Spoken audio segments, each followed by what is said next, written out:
Well, hello. Hello, everyone. How's the audio? Let me make sure my audio is good. All right, looks like we're good. Looks like we got the right mic.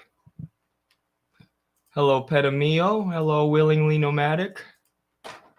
Welcome to another stream. Should I get my guitar and jam?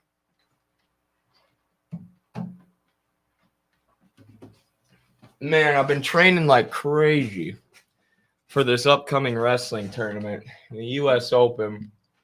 One of the toughest tournaments in the country, period, for wrestling. Like the second toughest. Last year I got 5th. Trained super hard this year though. And I keep saying, I'm going to stream every day. And then I get 2-3 workouts in and I'm like, just dying. Plus I'm really poor from training all the time. So, donate to the Midwestern Marks Patreon and PayPal if you want me to not be poor and be able to afford food while I train. It's going good though.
Hello, everyone. Hello, Jacob. Hello, Tamara. Hello, Christopher Romero. Hello, Eric Gray. Thank you. Petamio, not right now. We are undergoing some restructuring of the Midwestern Marks Discord. So that's going to mean new moderators, new moderation rules. And by the way, for some people know our Discord has been kind of a mess recently. At first, it was a Discord that you could only join via becoming a Patreon supporter. Even if you're a $1 supporter, you get in for life. But then we opened it up to the public. But I wasn't monitoring it closely enough, and I didn't give our moderators enough direction. So it was kind of a mess. It was kind of a tragic mess, honestly, a huge mess. So Noah and Carlos and I recently got in there, made some changes. Now we're in the process of finding some new moderators and some new rules for the Discord. I've been active in the Discord. I've been in there every day recently, and we've got some reaction videos today actually from the Discord server that people sent in. So yeah, join the Discord. It's in the Midwestern Marks link tree. It's on our Patreon if you're a Patreon supporter. It's pretty cool stuff. You can actually talk to me in there now, and I'll try and respond. We have a lot of people in there, believe it or not, even though we haven't been as active in it as probably should be.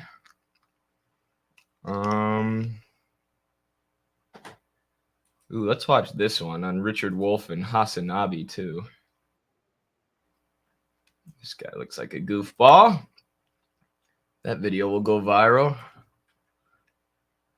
Ish. Why U.S. banks are collapsing. Oh, I already have a video on why U.S. banks are collapsing. Yeah, lots of good stuff in our Discord server. So, yeah, feel free to join. Sub, y'all. I'm finally able to watch a stream. Oh, I already read that. Glad you're able to be with us, Eric. Hi, everyone stopping by before my exam. Good luck with the stream, comrade. Thank you, Insect Muncher. Good luck with your exam. Crush it. Crush it for all us comrades. We believe in you. We'll be thinking of you while we stream. Not really, but in spirit. I don't know. Viva Zapata. Yeah, there you go.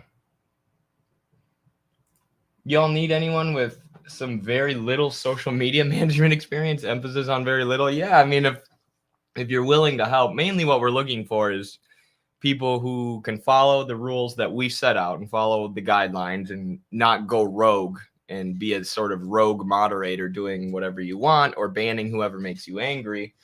And you can, moderate the Discord in a way that reflects the views of Midwestern Marx. So even if you don't have a ton of management experience, you can do that, because that's the reason I hadn't looked at Discord in forever, because I don't have any of that experience, but not an excuse. What song was I playing? That was Stay by Justin Bieber and Kid Laroi, finger style version. Yeah, so I have some very interesting things to react to today. First thing I want to do, we're going to shout out our $10 Patreon supporters and our $10 YouTube members today, especially right now while I'm training and poor, like I was saying earlier, and don't have that many ways to make money outside of streaming, and YouTube only pays you once a month, so you really got a budget. I am poor while I'm training for this wrestling tournament, and pretty much all Greco-Roman wrestlers are poor. If I place top 3 at this tournament, which last year I got 5th, if I get top 3 this year, I get $1,000 for third, $5,000 for second, and $10,000 for first, I think. So it's a lot of incentive.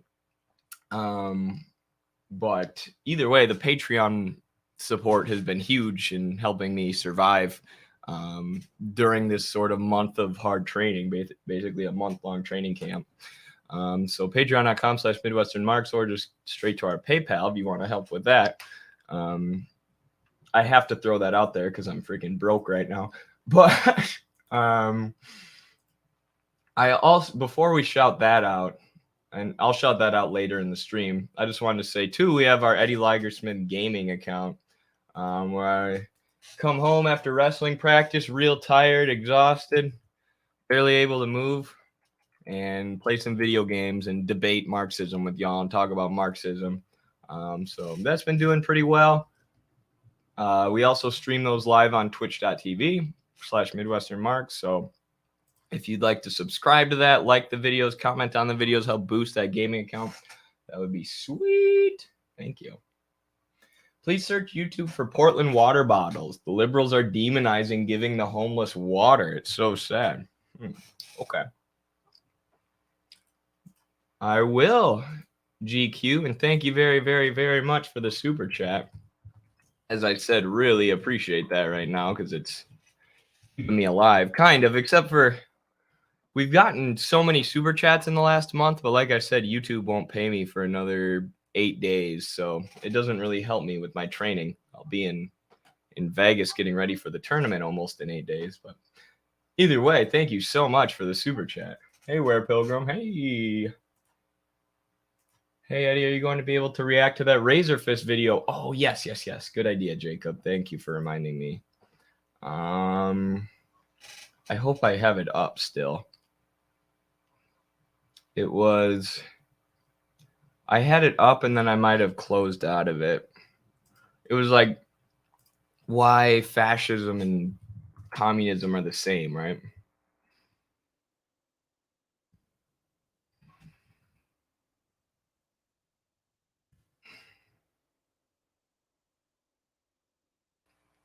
Can you actually send it again, Jacob? I'm sorry. I can't find it now. I can't find it, and I want to find it because that was an interesting video. Apologies for losing it. Whenever you get a chance. Whoa, thank you, Ross. Huge $20. Here's an incentive. Get back to training. Will do, Ross. Thank you. Tonight, I will go very hard, and I'll think of that those 20 euros sent to us by Ross, who's constantly supporting the project financially, and I will push through whatever workout I'm doing for you, Ross. Thank you, for real, seriously. Hey, why didn't you transition into the more commercial MMA? I think about it every time my bank account runs dry. And then I think about my brain and how I need to protect it. And how MMA is the absolute worst way to do that.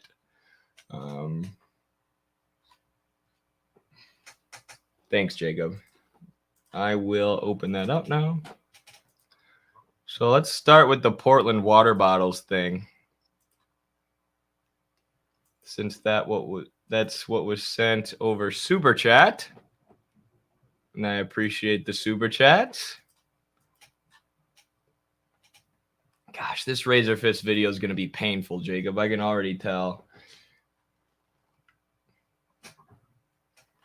All right. Some Portland grocery stores stop bottle and can returns is the video that pops up. Many homeless people rely on returning empty bottles and cans as a form of income. It's known as canning. But as of last week, some stores on Portland... There were two people in my town who did this, and they were famous. There were two brothers, and they had some sort of cognitive issue where they worked at the Piggly Wiggly, but they couldn't work full time. And they would walk around with a shopping cart filled with cans like this. And it's kind of mean, but everyone nicknamed them Tin and Can. There's Tin and Can with their thing of cans, but they were really friendly, and they basically became famous in the community. So people would leave their cans out for these guys to come pick up so that they could turn them in and make a living with by recycling, essentially doing a service for the community. So shout out to whatever their real names are. Shout out to Tin and Can. Portland's Central East Side have stopped accepting the cans because of safety concerns, even though state law says they have to take them. Blair Best has our story. It's almost like a drill. I make more money an hour than most people do in pretty good jobs. One Larry Smith has down to a science. Well, I go out and get the cans at night. Usually about 4 or 5 hours it took us to get these right here. He's a military vet and lives in transitional housing. Canning, for him, is a full-time job. Approximately $300. Yeah, I mean, that's like the type of people who do this, right? And it's bigger than you think. Actually, in college, I would keep all the beer cans that we drank and turn them in for money. But it's, former vets who, there's a lot of overlap between former vets with PTSD and homeless and homelessness, the homeless population, because in this country, we send people to go fight and die in wars for oil overseas. Then we don't take care of them when they come back, Oh, hey, Noah's with us. What's up, Noah? Hey, brother. I had to add myself to the stream first, so hello. For sure. How's it going? Thanks for joining us. Of course. I'm happy I got out of work early today, so I'm able to. Yeah, that's awesome. Sorry I started the stream without you. I got sidetracked. Oh, story of my life, brother. Story of my life. True. It's a problem for all of us. Somebody recommended this video about Portland grocery stores shutting down the can return. So that's what we're reacting to now. If you want to just react to this with me. Yeah, of course. Sweet. What do you use that $300 on? First, I start every day at $110 in the hole because that's how much my hotel bill is. My girlfriend has cancer right now, so I'm working with that as well. We use it for food. We use it for cigarettes because we smoke. We have habits too, just like everybody else. And we use it for gas, my car, my truck. For many like Larry, the People's Depot under the Morrison Bridge is the only reliable. I think it's interesting how impoverished people or working class people are just so much more honest than capitalists. Like, I was watching Liver King videos today, and it was just so crazy how easily that guy could lie about being on steroids. It's, no, I'm not on steroids. I'm living by this fitness plan, and if you buy my fitness plan, you can live like me too. All the while just pumping himself full of steroids. He has no problem bold-faced lying. But then you get someone like this. He's like, yeah, I smoke. I got habits just like everyone else. This is how I pay for it. They're honest about the struggles in their life. But I mean, this is the most typical situation for like a homeless vet in the U.S. His girlfriend's got a long-term health issue, cancer, can't pay for health care, can't pay for housing. So he's in transitional housing. He said he was paying for a hotel there.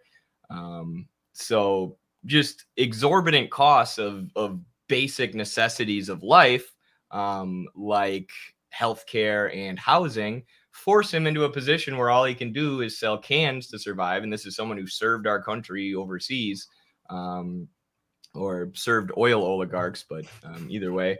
But he thought he was serving the country. Right. He thought he was doing a good thing, and got screwed over by the government who sent him over there when he came back. And then now they're shutting down his one source of income, which is, doing a service for the community and recycling. So it's messed up, man. This kind of stuff always drives me crazy because we have real problems in our country that they could be focusing on rather than this. You know what I mean? Like there's like real crime happening. There's all kinds of stuff that they could be working on. But this is what they're doing, shutting this down. It's horrible. Exactly. It got me. I was freaking out because I found these people on TikTok and we connected. They were called Cobb on Wood. And they basically built these little houses and sort of like little utopian socialist communities for homeless people. So they build them houses, and then there was some kind of material like called cob that they were using to build these houses, but they created like little communities because they would have, a handful of people living together, and they would cook dinners and, sing songs and gather around the campfire for entertainment. And the freaking city and this housing company, or maybe is the transportation company, I can't remember. It's called Caltrans in California. Went to the city and shut these people down. So the police showed up looking like literal pigs with guns and forced these homeless people and these volunteers building the housing off this land. Not because they eventually had plans to use that land for something, I guess, but the land was not being used, right? They were taking this land that nobody was using and housing homeless people. So what do the police and the government spend their time doing, and the richest corporations in that area? They send the police to force these people out of these homes, and create artificial scarcity for housing and profits for landlords. So speaking of TikTok, my wife recently turned me on to a TikTok video where it's like a guy just walking down the street, like talking in a Rancid song. Basically, it's like every Rancid song is these words, and he's kind of like singing it. He's like I'm taking a left on San Jose Boulevard, like that. But it reminds me. So I've had Rancid on the brain, but they were one of the best bands of the 90s. I don't care what anyone says, but they had this song that I used to love called Vigilante's Sidekick, and that's basically the story of the song. Is Wolverine in the thing gets real pissed off that the cops shut down a building where people were sleeping and goes and kills a bunch of cops. It's a good song. I have to check that out. That's definitely fitting for this story and the Cobb on Rancid were straight up tankies. Did you know that? They were. That's cool. They do a lot of, I don't know if they still do, but they used to do a lot of free shows if you had a union card, which was pretty cool. Huh. That's awesome. When we start our rock band, that's what we can do. Reliable place to return bottles as of late, since nearby stores in Portland's Central East Side district are either limiting bottle return services or no longer accepting them. I think they discriminate against people. Like Safeway and Fred Meyer's, they shut down totally. They can only give you $2.40. I used to take all my cans to Safeway. I don't like dealing with the store. It's always hit and miss. Market of Choice here off Southeast Belmont is one of the places no longer accepting returnables. Now, those working inside wouldn't go on camera, but tell us that homeless people returning bottles have assaulted their staff, and they've had to call police numerous times. A lot of these folks out here, they don't know how to react with words. They only know one way to react, and that is by violence. Refusing to accept returnables goes against Oregon law. According to the And when you view everything through the lens of individualism, I mean, I guess those employees are in a tough spot, but when you view everything through the lens of individualism, it's like, oh, what do? Some homeless people are just violent. Like, oh, how about give them housing, give them health care, don't send them to fight for oil in Iraq and then give them no resources when they come back. Like, these are systemic issues that are putting people in this situation, but it gets, it gets isolated as just an individual problem. Some of these people are violent. Well, it's the nature of class interests, right? The owners of that store aren't going to deal with people assaulting their staff, period, right? And they shouldn't have to. The staff shouldn't have to deal with being assaulted by people who might have emotional issues or whatever. But the answer isn't an absolute just get rid of it. We're not making money off it anyway, so screw it, right? The answer is to set something up where you have multiple departments and an apparatus in effect that can take care of problems like that. At the grocery store by my house, there are cops doing security the entire time it's open. They could easily be right there when people are accepting bottles and cans, just in case someone gets out of hand, It's gross and very anti-human. It's a very good example of the profits coming before humanity in our society, Absolutely. Yeah, you have private businesses who are here, to collect these cans, and they're just looking out for themselves, their own profit. And, there's no public apparatus that's set up to collect these cans or have the police, facilitate it in a safe way. The police, like you said, are busy making sure nobody steals from the grocery store, busy enforcing the profit motive or the surplus value of the capitalists. Oregon Liquor and Cannabis Commission, businesses could face daily fines up to $500. Those at Market of Choice are aware of the penalties and are trying to find a way to both comply and keep their staff safe. I don't understand what the safety concerns are. Like we've been under here for close to 3 years, so we've never had the cops come here. We've never had any major fights break out. For those at People's Depot, they'll continue to provide the lifeline many homeless people rely on, one can at a time. Everyone is very respectful, if you can't tell. Everyone tends to respect what we do, and we're become a pillar in the community. In Central East Side, Blair Best, KGW News. I feel like this stuff becomes so dystopian when you think about the fact that there are more empty houses than there are homeless people in this country. There are enough empty houses to put every single one of those people in a house. Mm-hmm. But we don't do it because why? Because landlords need to make rent. Landlords need to make profit. So if we walked up to those empty houses and tried to put homeless people in them, eventually the police would come and evict you, which goes back to what we were saying about everything that we have that's public, that's part of our government, is just used to enforce the interests of capital. So then you have people who are forced to sell cans, and a story like that shouldn't even exist, right? There shouldn't even be people who have to sell cans to survive, but there are, and even that tiny little way of making money, they're trying to take away. It's especially in our era of consolidated finance capital, man. Like, the real estate is an investment. It's a bundled investment, no matter who they are. It always goes up to finance, collecting those debts, and selling it's a long thing, but it ties into how people are being reproletarianized in our age, and the fact that nobody can get housing. Like, even I own a house, but the bank owns the house. I don't want to get into a big long thing, but there are like 12 empty houses in my neighborhood that are just empty because real estate companies own them, and they keep them empty until it's profitable not to, Yeah, I think Carlos and I have told the story. A big luxury real estate company came in and bought up a trailer park and just jacked up the cost of rent in absurd degree to force all these people off or off the trailer park, so then they could rebuild luxury housing or whatever. And we went and door knocked on this area, and we were trying to organize against it. But it was just terrible. And you could see like most of the people didn't have the ability to advocate for themselves. They were busy working full time just to afford that rent that they had at the trailer park, let alone protesting the city and trying to get them to,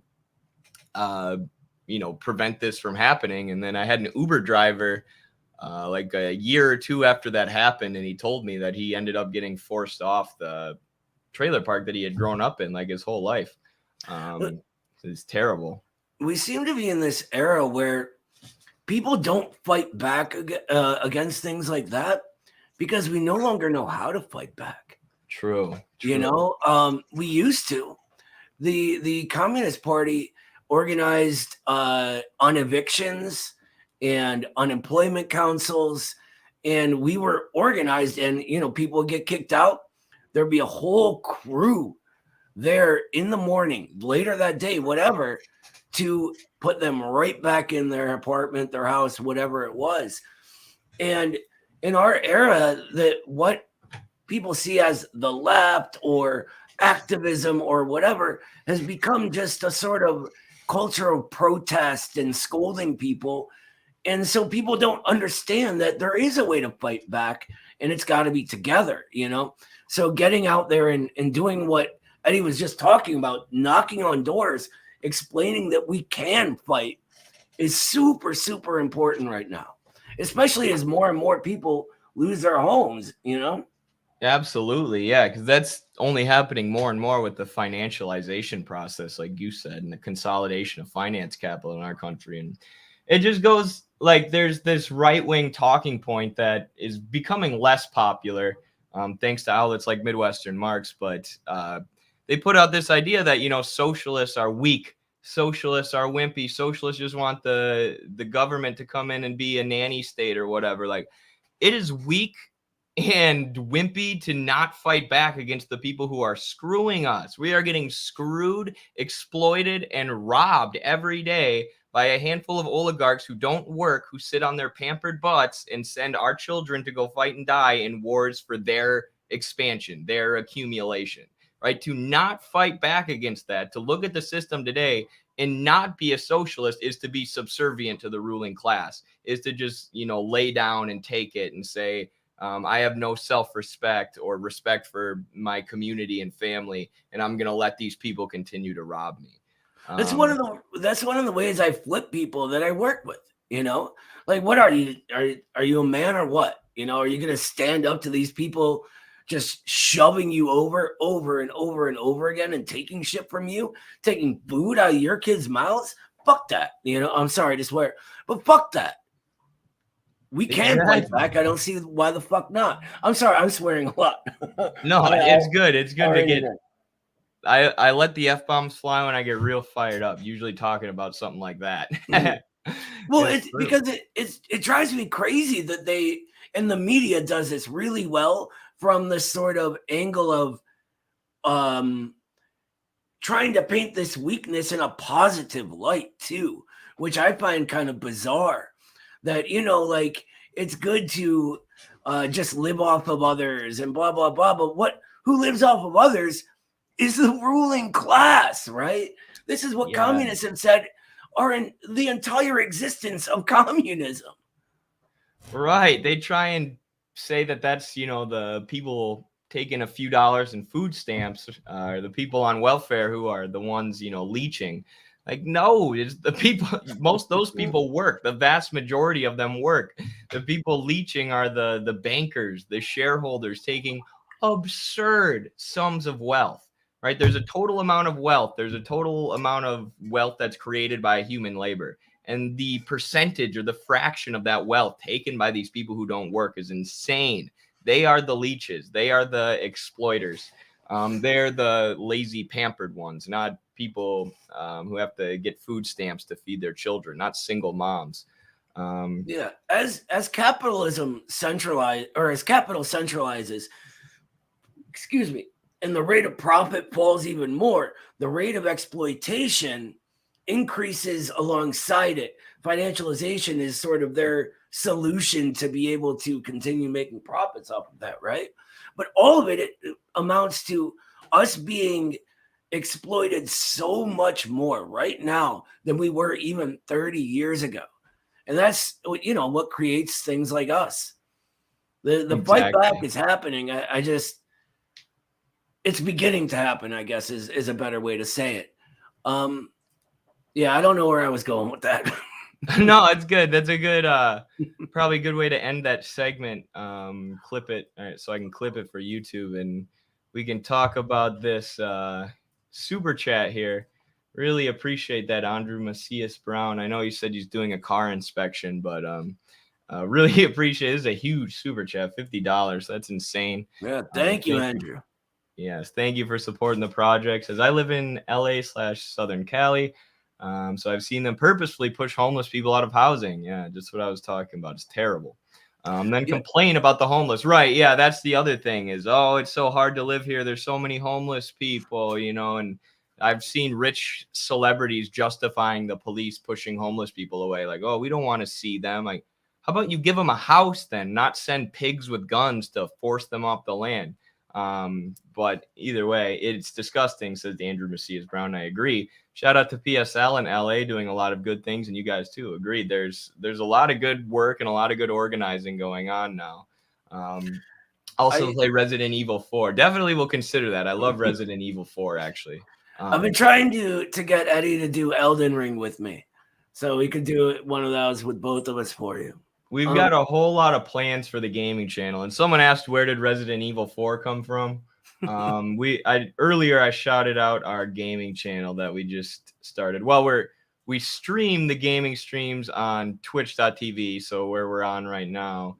And then if you want, we also stream them on YouTube here at Eddie Lagersmith Gaming. And yep, Noah and I are planning on playing Fallout, planning on playing Elden Ring, all in due time. So there you go. Yeah. One last thing. I used to live in LA, and I saw that in person. That was sort of the dark period of my life. I was addicted to drugs, all kinds of stuff. And I remember I used to go down to the 6th and Spring area downtown, and it would be, I've watched them push people out of Skid Row, and then Skid Row slowly build back up, and then they push people out again. And it was just a never-ending cycle of this, them upsetting people's lives for no real reason. There's like 3 organizations there that were trying to help, and they were just all overwhelmed. There's so many people living on, the skids down there. It's really sad. That it is sad. And those organizations like the Cobb on Wood one, they're doing their best, but like these issues, it really shows how systemic these issues are. And like, as much as I appreciate those organizations, like we need to overthrow the ruling class. Like charity is not going to do it, because the police will just come trump card you. They'll come and say, we got the guns. We have what Lenin calls the monopoly on violence, or what Marx and Engels call the monopoly on violence too. So we're allowed to shoot you if, in order to protect private property. So you have to leave. So until we overthrow them, until we change that systemically, there's not going to be ways to fix these problems. And speaking of Skid Row, I don't know if you've seen this YouTube channel ever, Invisible People. They literally just go and interview homeless people a lot of times on Skid Row. And I swear probably 50% of the stories are like, I had a job, I had a house, I had a wife, I had kids, I needed surgery, I got prescribed opioids, I got addicted, the opioids became too expensive, I eventually ended up on heroin and lost my wife, my kids, my job, everything. And now I'm on Skid Row. And, there are people who recognize that. They'll just say it. They'll admit it. They're like, I know heroin destroyed my life, but I can't quit it. And yeah, this is a huge part of what the Journal of American Socialist Studies too, or my essay in that focused on, was the creation of the opioid crisis. These companies who purposefully dosed our population with opioids. And this is the result. People who previously were stable members of society, who pulled themselves up by their bootstraps, getting told by a doctor to take some medicine that ended up making them homeless. Anyone who hasn't read Eddie's essay in that second journal yet, do so. It is fantastic. Thank you. Midwesternmarks.com in the store section. And You'll also get, of course, a great article from Carlos and a great article from Noah. Well, mine's okay at best, but your guys's are good. Yeah, yours is good too. Yours is necessary for American communists to read. Actually, I was rereading it the other day. I've sort of developed that idea a lot, and it's part of the sort of whole theory of reproletarianization, is combating what I say develops into middle class radicalism, and the problem is the reproletariat, or what I call the reproletariat, is sort of the new class of people that is in contradiction to finance capital in the modern era, but they come directly from the middle class, right? So people whose parents had nice houses in the suburbs, but who themselves, after getting told all you need to do is go to college to get ahead, find themselves in debt, working low-wage service jobs, and having no future. But what creates them as they're forming is that middle class. So it's really important for this milieu, in particular, to study Marxism and try to fight the sort of inherent social consciousness of the middle classes. I like that you always bring it back to the class analysis, because that's where this stuff is based in. You know, that's where it stems from. The middle class, the PMC sections, who currently dominate, you know, socialist organizations in the U.S. And as Carlos argues in the Purity Fetish and the Crisis of Western Marxism, we need to center the working class more so if we want to seriously organize, you know, in a way that's going to change things. Like my buddy was saying the other day, he popped into a DSA meeting just to see what was up, and there was an insurance executive leading the meeting and giving a talk, and he's like, I'm pretty sure your job would be eliminated under any kind of socialism. She was talking about, you know, collaboration between the private sector and the socialists and the public sector, and that being the future for healthcare. So yeah, I got to move away from those middle class elements that ultimately serve the ruling class. Yeah, well, Marx himself says that his great contribution wasn't, you know, it wasn't the sort of privileged discourse that all the middle classers talk about. It wasn't discovering that people are oppressed. It was recognition of the proletariat, right, as that force that carries the future of society. And he goes over what the proletariat is, why it arises, and why it's different from other subservient classes of the past. And so the class analysis, a scientific analysis, needs to go deeper than the sort of typical DSA, you know, sort of liberal help people because they're downtrodden thing. It needs to, if we genuinely want to fix things and build a better society. Absolutely. And if you go back to what Lenin was writing, I mean, it's the same type of stuff. Mm-hmm. You know, we need to center the working class. This reformism stems from the middle class. Like, these debates and issues that we have today are not new. And honestly, there's so much overlap between us and Russia before the revolution because they were an imperialist nation. That's what people don't realize. They say, you know, every country that had a revolution was in the imperialized world, the country targeted by imperialism. Is like, no, Russia was an imperialist nation, and they were very similar in many ways to us. Like, you have people nowadays who say, F all the troops, you know, we can't recruit the troops. They serve the U.S. empire, even if they're vets with PTSD who hate the military. And it's like, that's like one of the main things the Bolsheviks did was get the troops to mutiny. Mm-hmm. What? That's why they won. Right. Without the mutiny, they wouldn't have had the revolution.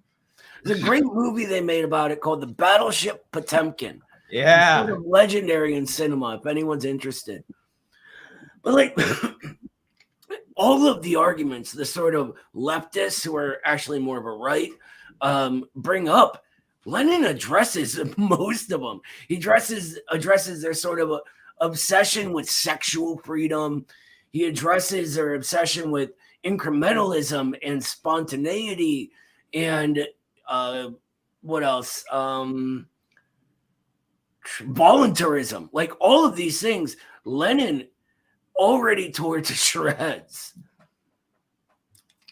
Right. That quote that that I tweeted the other day, one of our friends sent us about the sexual theories of the professional manager from the middle class that Lenin talked about. I'm like, wow, like all the debates we're having today are reformulations of debates that were already had. It's funny. Well, I forget what I was gonna say, but that quote, the comment you just pulled up. Will you pull that back up, Eddie? Yes, yeah. The Which one? I've actually the one here. I got it. Intersectionality. Yeah. So I've actually been thinking a lot about this lately in the bourgeois intersectionality theory. What it does is, I think Bill Bradley here sort of almost gets it on the mark, at least according to me. He says the class falls to the back of the line. Now, intersectionality is a class politics, but it's a class politics of the middle classes, right? So it always trends towards class collaboration. And what it does is it pretends that the struggles of oppressed peoples, of people who are segregated or discriminating against, etc., aren't class struggles, and that is the problem. The Marxist view on the Black freedom struggle, for instance, isn't that it's a separate struggle from class, right? And that the two could intersect in some way. It's that the Black freedom struggle is a concrete, determined form of the class struggle. It literally is class struggle. It is one struggle that a section of the proletariat experiences. And that's why he talks about class struggles, right? The history of society's history of class struggles, plural. I think that's a really, really important point to make. Agreed. Like Chaya here says, sexual liberation is important, though reproductive labor is a very real thing, and women often are burdened with the dual job of raising kids and being productive forces outside the home. Absolutely. And this is something that Engels and Lenin talk about, in depth, and how, excuse me, there's not only production. There are sort of two realms of production. There's production with labor, producing the material goods we need to survive, and then there's reproduction of the species. So the question of women's domestic labor, women's right to choose, and things like this are related to the class struggle. And the liberation of the liberation of women, though, is tied together with the liberation of the working class. What Lenin's referring to when he talks about bourgeois sex theories is people who say, well, we don't need class struggle, we don't need socialism, but we do need to end slut shaming, right? So if everyone just acts as, promiscuous as they possibly can, then that's liberation. No, liberation is, when you free women from the burden of domestic labor, while also having to sell their labor in the marketplace, in order to get by. And that's offering daycare services, offering things like that make people's lives better. That's something the Soviets excelled at. Almost directly after the revolution, they had party cadre not only teaching the men to read, but the women to read as well, and got them in the workforce. They opened community cafeterias, community laundries, all these things that were roles that women had been sort of pushed into in the past, that allowed the whole community to cooperate and do together, freeing up these women to contribute their labor to the social congealed labor, Fantastic stuff. Absolutely. And Origins is a good book to start thinking about that too, because it talks about the family. And actually, there's a commonly held belief that humans were always based in paternal law, that men have always been the dominant, gender in society. But if you go back to before accumulation and before production had advanced to a certain stage, society was based on maternal law, because the only way before they had monogamous marriage, the only way that you could trace lineage of children was through the woman, because they had like shared husbands. So you wouldn't necessarily know whose kid was whose when it came to the men, but the women who gave birth to that kid would know. So then lineage was traced through maternal law. And it's only when accumulation of production advances to the stage where humans can accumulate and hoard wealth, and then you have the creation of things like slavery and the emergence of exploitation, that men start changing the laws and saying, no, we're going to go paternal law, which is, continues up through the transition to the capitalist mode of production. But well, it created property and therefore necessitated a change of the family unit, right? When you had all this property, the community sort of trading each other for things just whenever was no longer something they had to do. So it sort of just gradually became the men being dominant once the family unit sort of got smaller. Right. And there's a lot of factors that led to it. Read Origins, like they had, usually men were like the leaders of the tribe or the community, which, as the population grew, it would split into more tribes and communities. And then as they started to accumulate wealth, who gets this wealth? Oh, probably the man, the war chief or whatever. The men start taking the wealth. Then the laws follow. So these changes in production lead to changes in the family form, lead to changes in, paternal or maternal law. So the liberation of women, ultimately, the point of this is that the liberation of women is inextricably tied in with the class struggle. And what intersectionality does is, tends to just mention racial struggles, women's struggles, and then maybe throw in class struggles at the end. But it doesn't talk about them as being intertwined, right? It talks about them as separate things, which are equally important. And frankly, the class struggle is the most important because that's what's going to lead to liberation for all groups.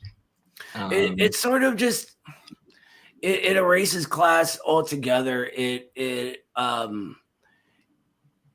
doesn't treat them as class struggle. It treats it as if your struggle as a woman is the same as a bourgeois woman, and that's ridiculous. That bourgeois woman ain't struggling. She just ain't. Thank you, Sam Dixon, consistent super chatter and a YouTube member, which is why he has that little symbol by his name there. Really appreciate the consistent support. Sam's always given to our project.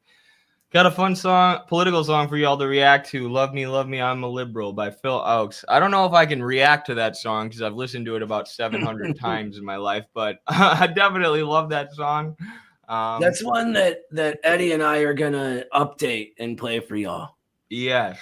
Yeah, we're gonna release a Midwestern Marks cover of Phil Oakes.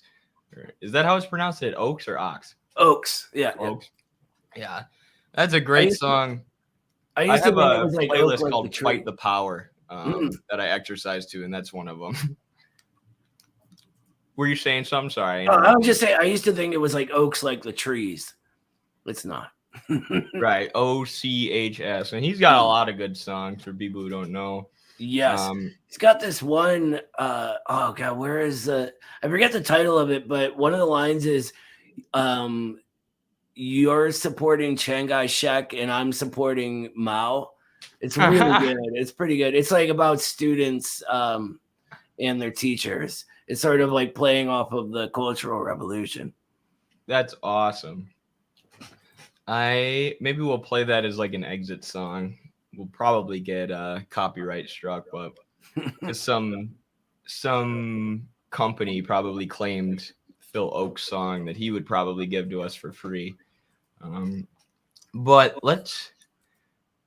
Someone sent this video that I know will go viral because it mentions Richard Wolff, H3H3, and Hassan Piker, which are three big YouTube names. So this should be a good one for the views. But it seems pretty interesting too. It says Richard Wolff on H3 podcast sparks outrage featuring Hassan.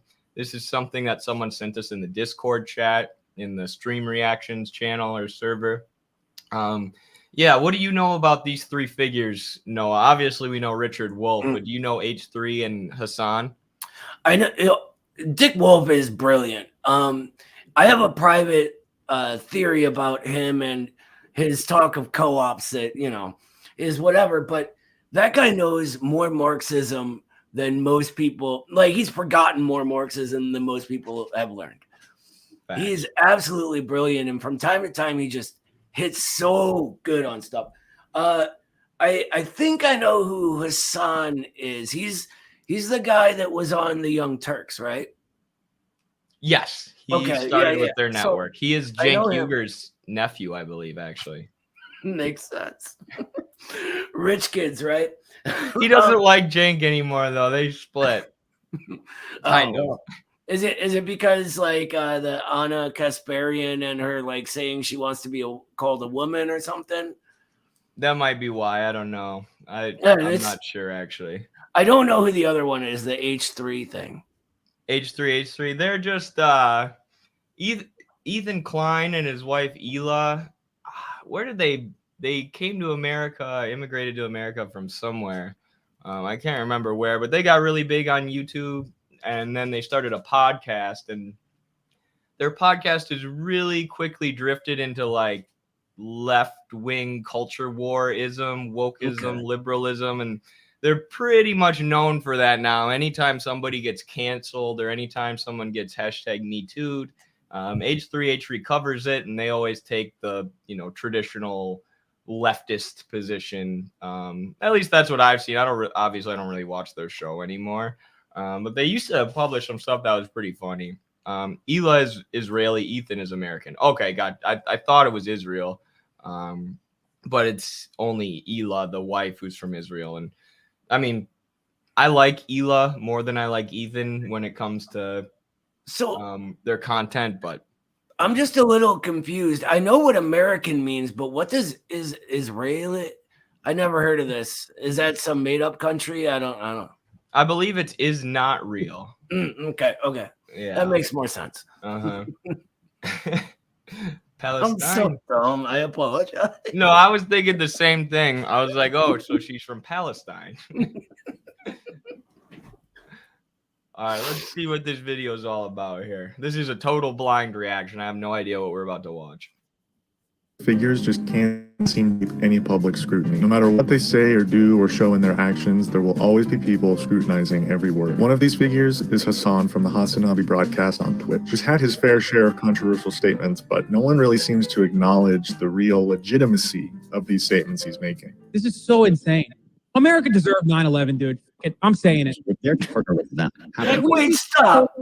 Stop already. Stop already. You've never seen this? Like, this rich dick. Like, America deserved 9/11. Yeah, those thousands of people, fuck them, man. Oh my God. It's so stupid, dude. And it made Dan Crenshaw so big. Because all this freaking D-bag with the eye patch had to do, who's a neocon sucker for the military-industrial complex, who uses his veteran status and his eye patch to push for more war. He was able to, oppose himself to Hassan and then be like, I am against 9/11. And everyone's like, oh, it's so honorable. He's against 9/11 and he has an eye patch. Like the most basic shit. Like, I'm against a bunch of innocent people being murdered. Like, and this Hassan guy here has put himself on the opposite side of this, right? Like, no one's going to pay attention to exactly what his words are or what he thinks the nuance is. What they're going to hear is he's pro 9/11. And that is fucking crazy.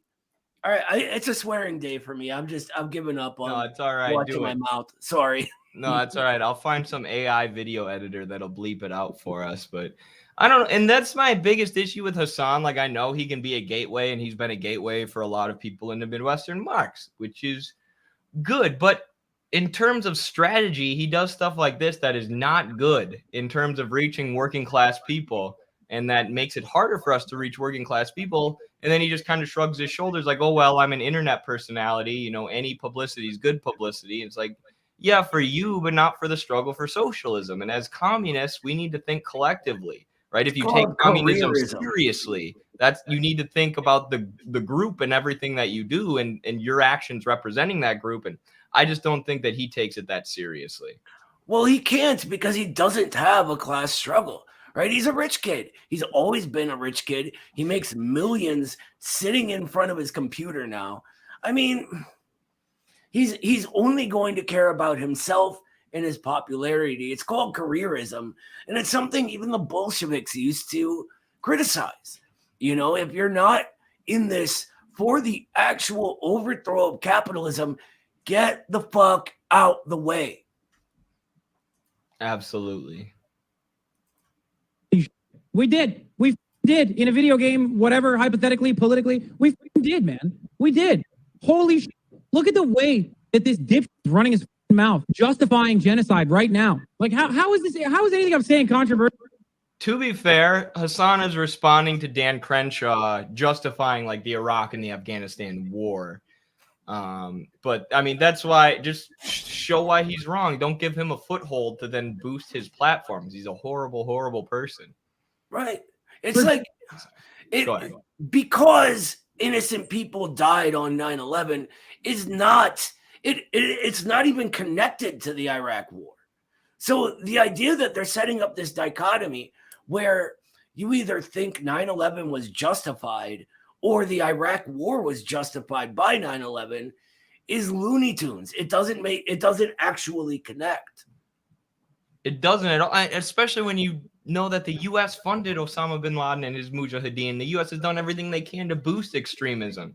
So the extremists that we've been arming and backing attacked us once, and we used it as an excuse to do more interventionism, right? That it doesn't make one of those events good. Like, we fund the people who did 9/11 still to this day. What the fuck is wrong with this dude? Didn't he go to war and like literally lose his eye because some Mujahideen, a brave soldier, fucked his eye hole with their dick? Isn't that how he lost his dumbass eye? Because he got his eye hole.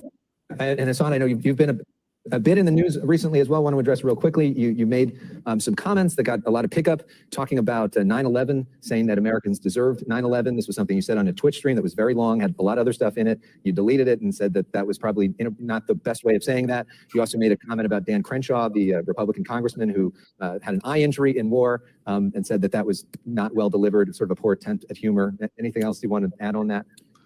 Yes, certainly. Well, first of all, I said America, not Americans. And I still stand, like, I don't believe that any civilian deserves to die. Obviously, I'm anti-war. That was precisely what we were talking about on my Twitch stream at the time. It was a 6-hour broadcast, and that was a 10-second clip. And unfortunately, if they had shown the preceding 10 seconds right after that, the context would be rather clear. It was the thing that you got to know that, though. You got to know they're going to take that out of context. I know he streams for 6 hours a day or whatever, and it's really difficult, but I mean, that's the thing, is this guy's literally arguing for more war. Dan Crenshaw is arguing for more children to be killed so that the Koch brothers can make more money selling oil and plundering the oil of other countries. But this guy's just giving them ammo. You distract from the truth with this. You allow them to. This is what happens when you don't have a class analysis. Notice how he just lumped all of America together.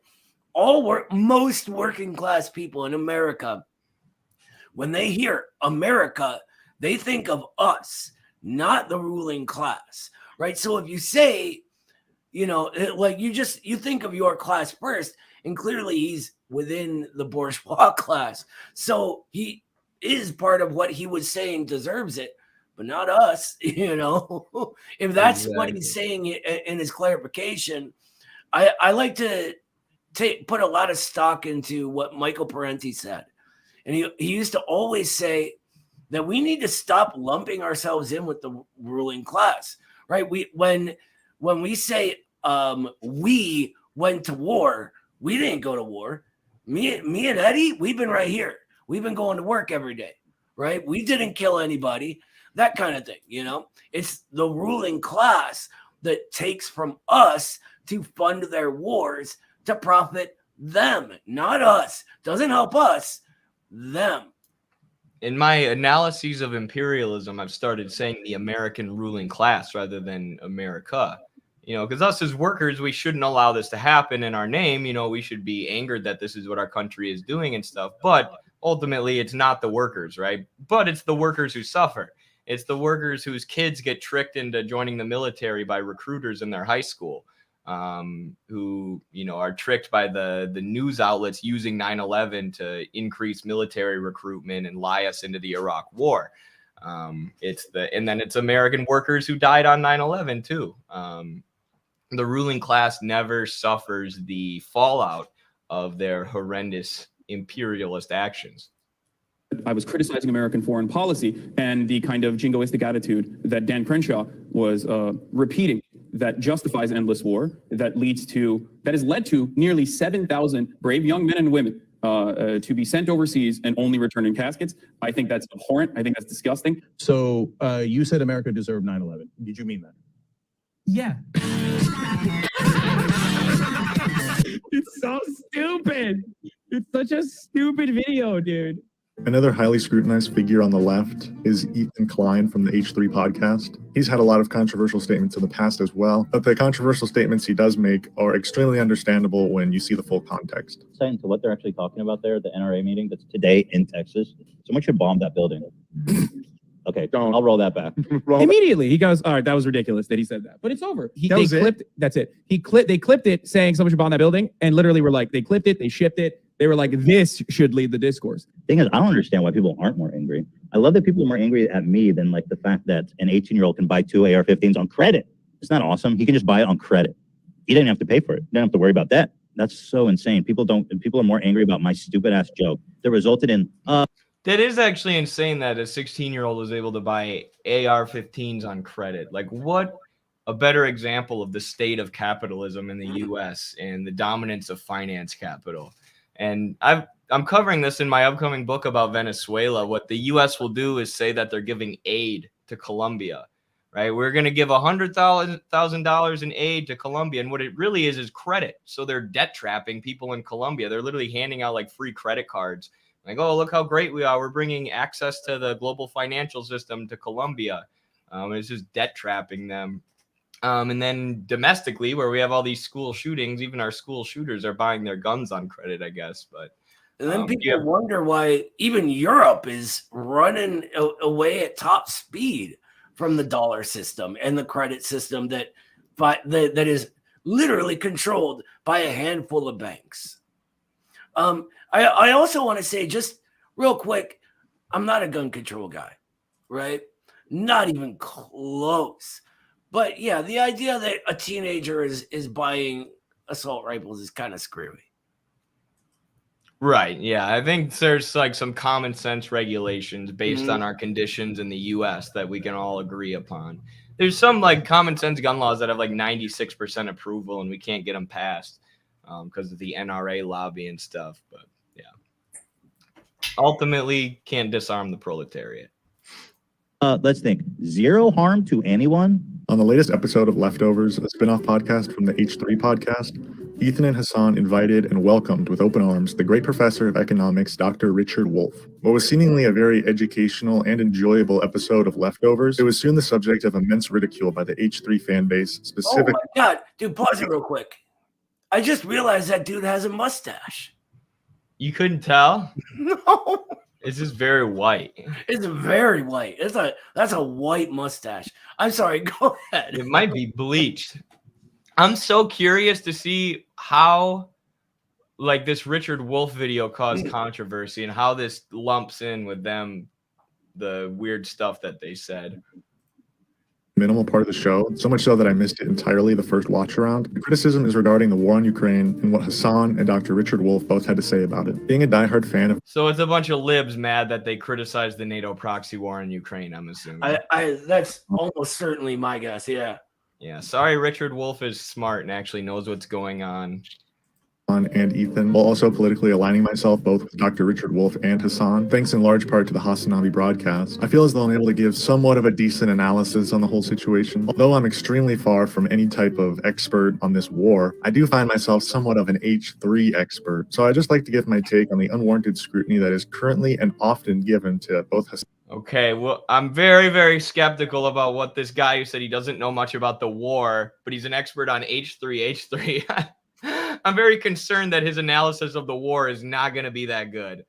But you got any early predictions, Noah? It's a toss-up with Wolff sometimes. You know, he's really, in my opinion, a little bit too forgiving of ideas within the sort of liberal sphere. But that said, sometimes he points out stuff that even I miss. So I don't know. I want to say I want to hear them on team anti-Nazi. That's what I want to hear. Yes. I bet Wolff's analysis will be pretty good, but he'll say it in a way that's palatable for He's more good at mainstream audiences. I bet you this guy's analysis of Richard Wolff's analysis won't be good, but we'll see. Hassan and the H3 podcast.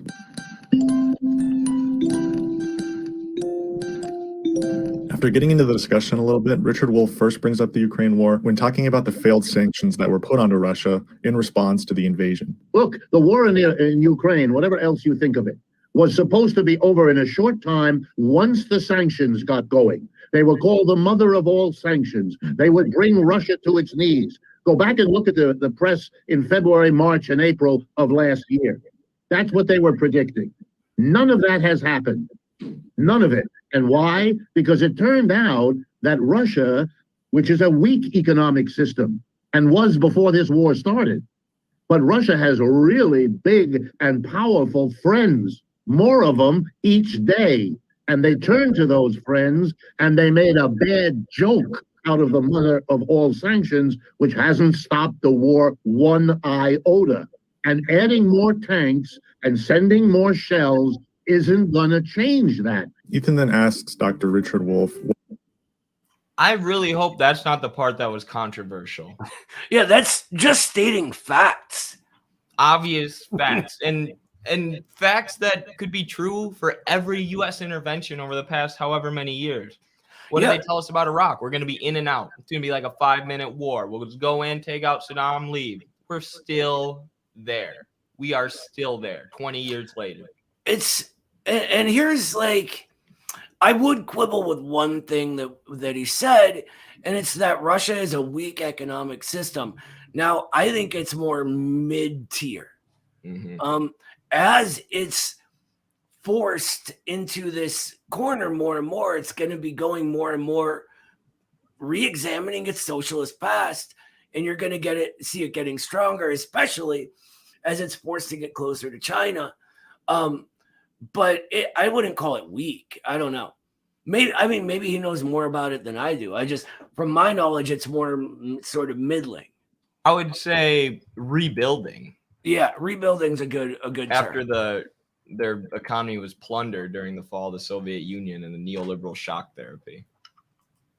What should have been the response from the United States after Russia invaded? What kind of policy is it that you would like to see in terms of like how America responded to the war in Ukraine instead of sanctions? And for all of Ethan's flaws, for which he has many, so many. I feel like for all of Ethan's like faults, there are many of them. So be real. I'm very pleased and somewhat surprised that Ethan could just sit there and listen and feel comfortable enough asking a question that is very culturally heated right now, and just be willing to learn. Professor Richard Wolff then goes on to talk about how every empire there has ever been in this world has ultimately had to end at one point. And as a dying empire, at some point, you simply need to acknowledge that any more fighting, no matter how big or small, it will simply be a net negative on your country. This opinion, however, and the analogy that Richard Wolff uses is ultimately the fuel to the fire that causes all of this backlash. I think the best way is actually to remind everybody about American history. At a certain point, back in the 18th century, the people here in the United States decided that they were sick and tired of being a colony of Great Britain. So we broke away from the British Empire. We did that by means of a violent revolution.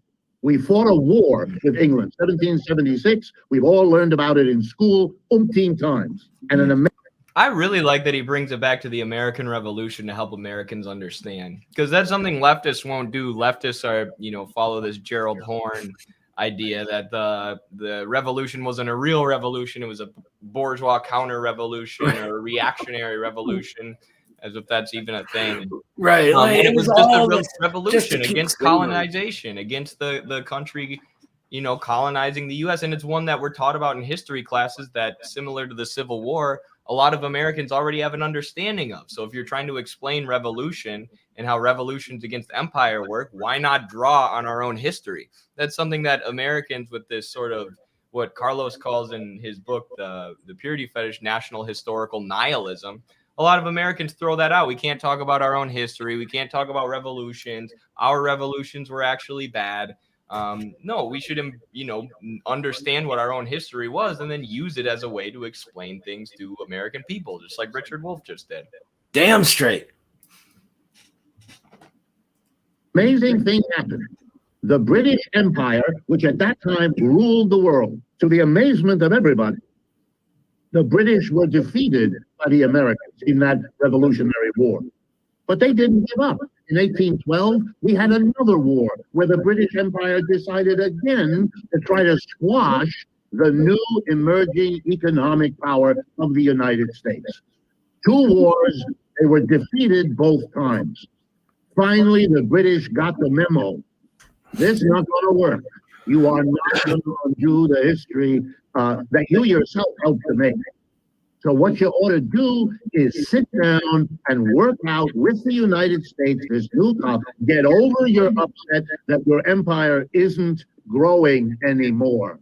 Get over it. Recognize that your empire is now on the downturn and that a new power is arising, namely the United States. And they worked out a peace agreement that lasted a century. You want my answer? That's what we ought to be doing with Russia and China. Not go to one little war or not so little, one proxy war. Next, we'll have a war that isn't a proxy war. You know, we're on the edge of it anyway, almost every day. We'll do something in the South China Sea. We'll provoke one way or another, or we will be provoked. This is a dead end. It's not in our interest. It's not in their interest. We need to live with this new emerging economic power. We don't need to keep trying to squash it. It doesn't work. Part of the podcast was quickly ripped apart by the H3 fan base on the subreddit midway through the show. This post reading, I just watched the Leftovers episode and the Ukraine segment was pretty troubling. The professor's analogy likening the U.S. liberating themselves from the... Hold on, before we jump into this and the person complaining on Reddit about Richard Wolff spitting facts, we got Penis Dragger, the Dennis Prager's alter ego, maybe the best Twitch user or YouTube username I've ever seen. Yeah, you win the internet, Penis Dragger. Yes, good job. And congrats on getting Purity Fetish. Really excited to hear what you have to say about it. I'm glad that people are reading that. Yeah, and enjoy that. And I was having this argument about the American Revolution a little bit in the chat. Read the work of Anthony Montero about this. That's not an appeal to authority, right? That's me giving you a source to read that will deconstruct the argument that you just made about the American Revolution. I'm not saying you have to believe Montero, and Marius Trotter is definitely not an appeal to authority. Marius Trotter is just a guy who helps out Midwestern Marx. Right. These are sources that will deconstruct what was written by Gerald Horne, arguing that the revolution was a bourgeois counter-revolution, and will explain the truth. Without going deep into it, because that's a giant conversation. And I think demanding someone explain things to you in a sort of live stream thing like that, when it's not part of the subject, is a little ridiculous, man. Come on.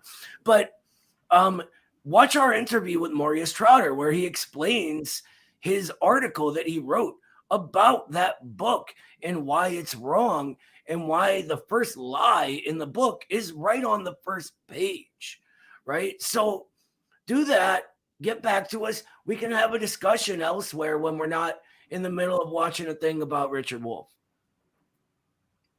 Exactly, right. We've already put out content discussing that issue. It's not us appealing to authority. It's us not wanting to sidetrack into that right now. The leftovers episode in the Ukraine segment was pretty troubling to me. The professor's analogy likening the US liberating themselves from the British Empire to Russia breaking away from the Western sphere of influence was nonsensical and run-of-the-mill Russian propaganda. I'm not quite sure how people hear Dr. Wolf say that using a country as a battleground for a war with another global power is a dead-end plan. I think he's saying Russia is somehow the good guys because they're fighting against the US. That's not at all what he's saying. He's simply illustrating that the Western sphere of influence is rapidly shrinking, and proxy wars are no longer going to be able to slow that down or stop it in any way. But I think the top comment under this post helped explain it a little further, because I think this whole analogy kind of went over a lot of people's heads, and they couldn't really get past it and look at the greater argument. Personally, I felt like he wasn't likening them to show it's a good idea that Russia is attacking Ukraine. I think the interpretation is more on how it impacted the world on an economic level, not a Russians are being bullied by the West or they're fighting for their liberation type of war. The split from the UK and move into being a global power definitely rocked the world economy, and so will the split from dependence on Western consumption. This is another negative post from the subreddit that was written during the episode. After watching Leftovers, I can't help but constantly give a side eye to Hassan's affinity with Russia. I get that he loves Russia so much that he had a flag of it behind him for years. First of all, Hassan had a USSR flag. It's not a Russia flag. And if you don't know the difference between the USSR and Russia at this point, you're just a moron. But blaming America for fueling a war horse is as incompetent as proclaiming Russia wouldn't have started a war with Ukraine in the first place, despite what happened to Crimea. What this comment fails to mention or consider at all is that this conflict did not start in February of last year. It didn't even start in 2014 when the United States orchestrated a coup d'etat against the Ukrainian democratically elected government, which at the I was wrong about this guy. I'm sorry, white mustache man. Yeah, mea culpa, invisible mustache man. You're on point. No kidding. I like it. time was a neutral government, but they replaced that government with a staunchly honestly 2014 is a good litmus test. Like, will people refer to it as a coup or not? If you don't refer to it as a coup, you're ignoring reality, or you haven't researched the reality, or you haven't heard Victoria Nuland herself basically admit it was a coup in that leaked phone call with Jeffrey Pyatt, or other leaked phone calls where she said that, or other leaked speaking engagements where she said that the U.S. has dumped millions and millions of dollars into influencing Ukrainian politics via NGOs, which led to the overthrow of a democratically elected government. What do you call that other than a coup? So, you know, people who are willing to acknowledge that are usually the ones engaging with the war honestly. And the ones who deny that are usually being ridiculous. Yeah. Anti-Russian government, because we knew it would lead to much more conflict between Ukraine and Russia. And this conflict didn't even start in 1991 when the USSR collapsed thanks to Western influence. This conflict has been happening all the way back since the end of World War II, when once Nazi Germany was no longer our #1 global competitor. We were now competing with the USSR, and they became enemy #1 at that point. So this conflict is way more complex than just something that's been happening for the past year. And that's what none of these comments are even mentioning or even considering in any way. Richard Wolff finishes this Ukraine discussion with a really good point, talking about how sending more weapons and doing more war in Ukraine is only going to hurt more Ukrainians. Nobody wants this war in Ukraine. Above all, the people of Ukraine who are suffering beyond all words the destruction of their society. Who's benefiting out of this? I mean, American weapons manufacturers. Excuse me? American weapons manufacturers are. Yep. Yep. It seems like those with the least to lose and the most to gain out of this are the ones that are pushing for it and pushing for the continuation of it, whether it be. So is that all the backlash that there was? Just a few people being angry on Reddit? I mean, I would think that Richard Wolff would really take a hit in his audience. From that, there's a lot of rad libs are into him for some reason, which I can't fathom why, but they are. He's a charismatic guy, so maybe that's it. But it seems to me that, you know, the people who sort of look at everything through the purity fetish want to and sort of let things lie at headlines or bourgeois media or whatever it is, just take Ukraine's side uncritically rather than looking at the war.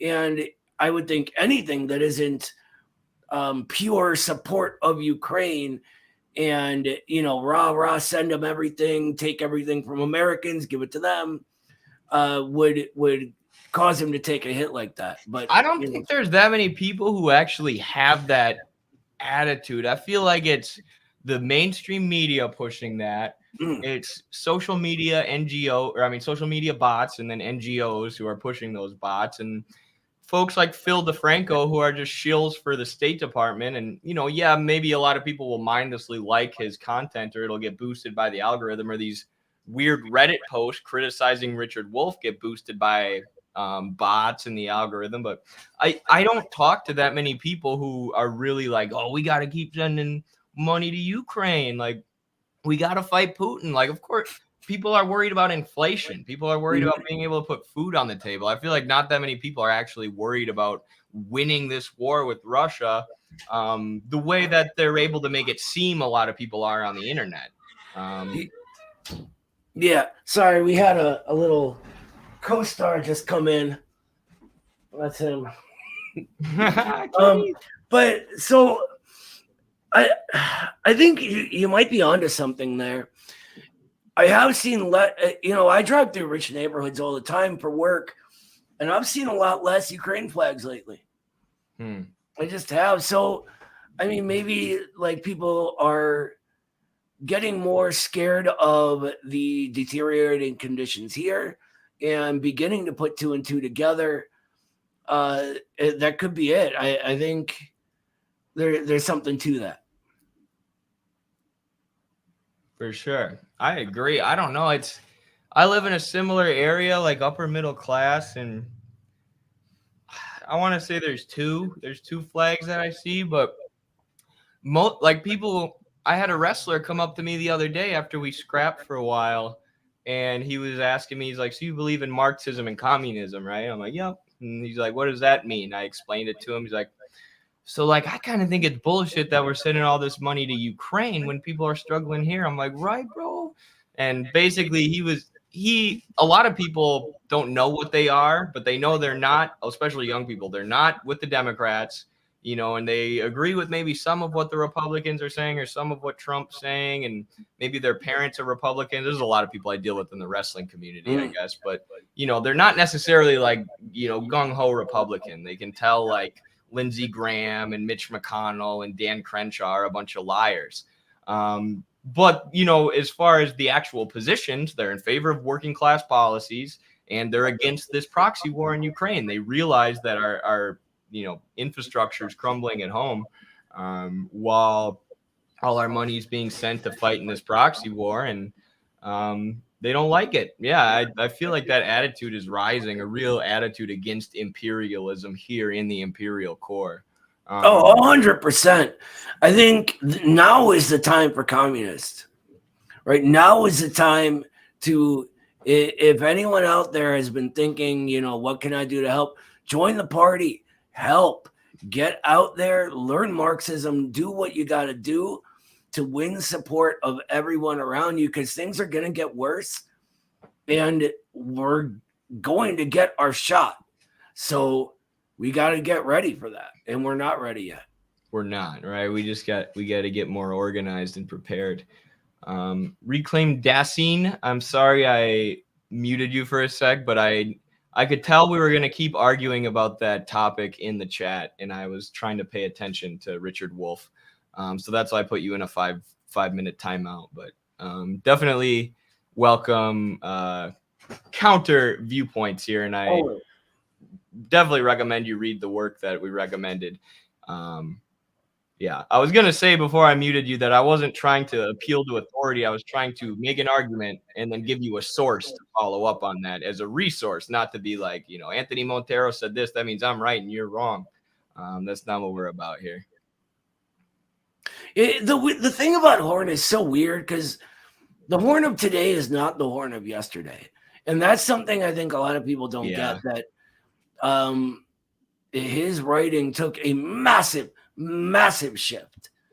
And there's a reason that the New York Times has glommed onto this one thing that when he wrote it was a sort of niche thing nobody cared about, Yep. And like, that's why I think like it's hard to piece like for American communists, there's so much BS surrounding us and so many lies surrounding us. And when you see these people who have been part of the movement forever and who should be like mentors to us, you know, like Horn, Angela you're like, Davis. oh, and Angela Davis, yeah. You're like, these people have been in the movement forever. They've been, you know, legendary figures. So you don't understand why they're taking some of these liberal positions. How did they get there? Am I wrong for taking these principled Marxist-Leninist positions? But what Montero says that helps you piece it all together is that after the fall of the Soviet Union, a lot of American communists just threw in the towel. They gave up. They became liberals. And then a lot of them started writing stuff like Gerald Horne's counter-revolution theory that would get picked up by liberals and liberal outlets and would make them a lot of money, they're bringing in a lot of financial revenue. And like, if you listen to some of Angela Davis's speeches within the last 10, 20 years, like she sounds indistinguishable from like a liberal professor. Yeah. Yeah, there was, she gave this speech on, it was like the anniversary of the day Henry Winston died, I think, who is one of the greatest American heroes in our history. And awesome speech. Then at the end, it's just like Obama is great. It's so bizarre. And what it does, and especially, and I don't want to harp on about Horn, but what it does is it ties into modern bourgeois ideology. And that's why it's sort of like, you may not understand how, but it's in that same category in all our heads, right? That's up there with post-colonialism and Spivak and all that ridiculous stuff, and Cedric Robinson and all the other sort of things that ignore the class struggle or lie about Marxism or whatever. I forget who it was. It could have been Sartre that said the first rule of criticizing Marxism is to lie about what Marxism is. That's always what it is. Always has been. If you can't defeat the arguments, you have to lie about it. And how can you defeat a materialist argument? Marxism is materialism. It's the analysis of what is real. Thank you, Sam Dixon. Another big super chat. Big spender as usual. This is a really, really good question here. I know you both talked about CPUSA being our vanguard party when the revolution comes. What about merging with PSL? Kind of how like Korean workers' parties united to form the DPRK. I don't know if a merger would be best because, as Reclaimed says, that their methods of work and tactics are very different. I think that's true. But a partnership and alliance, I think, is absolutely necessary. Similar to, like you said, in the DPRK or like the Bolivarian Revolution in Venezuela, right? A realization of these parties have different methods, different tactics, different, maybe some different principles. But if we want socialism and working class struggle in the US, I think, we need to work together. And there's, a lot of energy in towards CPUSA and PSL, growing energy, even PCUSA. You could even still lump DSA in there. I think on specific issues, there are places where all of these parties can work together. And I think a revolution in America will look like that. I think it will be, a handful of quote unquote vanguard parties working together to push for something like the Bolivarian Revolution in Venezuela, or at least that's how it'll start until the bourgeoisie starts, killing us. Well, we got to get more serious, but. I mean, that's how it began in the Soviet Union with the Soviets, right? And sort of networks of Soviets that the party could tie together. I think, though, that speaking of the party and the inability to sort of, or parties, and that we're in this period right now where people are reproletarianizing, right? And the middle classes that sort of took the left in the last period are dying out. New leaders are sort of being made right now.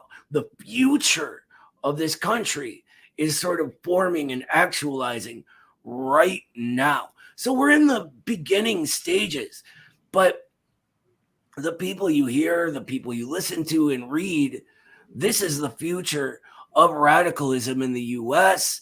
And it's going to have to be all of us uniting, no matter what it looks like, what it's called, doesn't matter. It's going to be this new generation of leaders and thinkers, etc., stepping up, because the last generation just didn't have the conditions to make them step up. And I think the purity fetish concept applies here too. Like a lot of times there's this tension and fighting between parties, and there's criticisms to be made for sure of all of them, you know, and we are right there with a lot of those criticisms, you know, but we need to recognize that there's people who we can work together with on specific issues. And like you say here, Sam, I think you have it exactly right here, like a cohesive alliance, but not necessarily a merger. So it goes back to like what we were saying with that anti-war rally. What was it called? I can't remember, but the Rage Against the Machine rally. Yeah, Rage Against the War Machine, where they had some libertarian groups. It's like you're not merging with these groups, and that you're not bringing libertarians into communist socialist parties. But if libertarians want to go to Washington, D.C. and march against the war in Ukraine, okay, we'll go, but we're going to have our theory, right? And we're going to be spreading Marxist theory and educating people and bringing them into our movement. But you can work together with other groups on issues. And, you know, obviously there's a little bit of overlap between libertarian and socialist groups, but there's a ton of overlap between what CPUSA, PSL, and even DSA people want. So, you know, you can always work together on specific projects, I guess. Yeah. Thank you so much, Estarbach. Really appreciate it. And I love your Instagram. I always say that. One of my favorite Instagram accounts. I like pretty much everything you put out, but thank you for the huge super chat. Second big super chat from this comrade that we've gotten in the last week or so. So really, really appreciate that.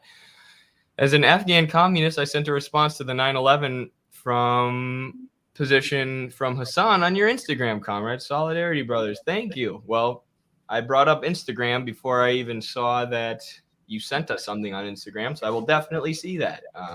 Thank you. Thanks, brother. Yeah. And other people recommend you check out Estarbach on Instagram especially. Yeah, great stuff. Been a Midwestern Marx supporter since day one, pretty much. So awesome.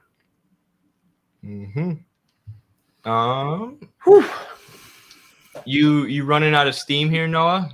I have to use the bathroom so bad too. Go for it. I'll keep it rolling. I'll be right back. All principled unity goes simply: where we can be together, we should; where we can't, we should work separately. Yeah, that's a good policy to follow, honestly. It seems simple, but kind of is simple.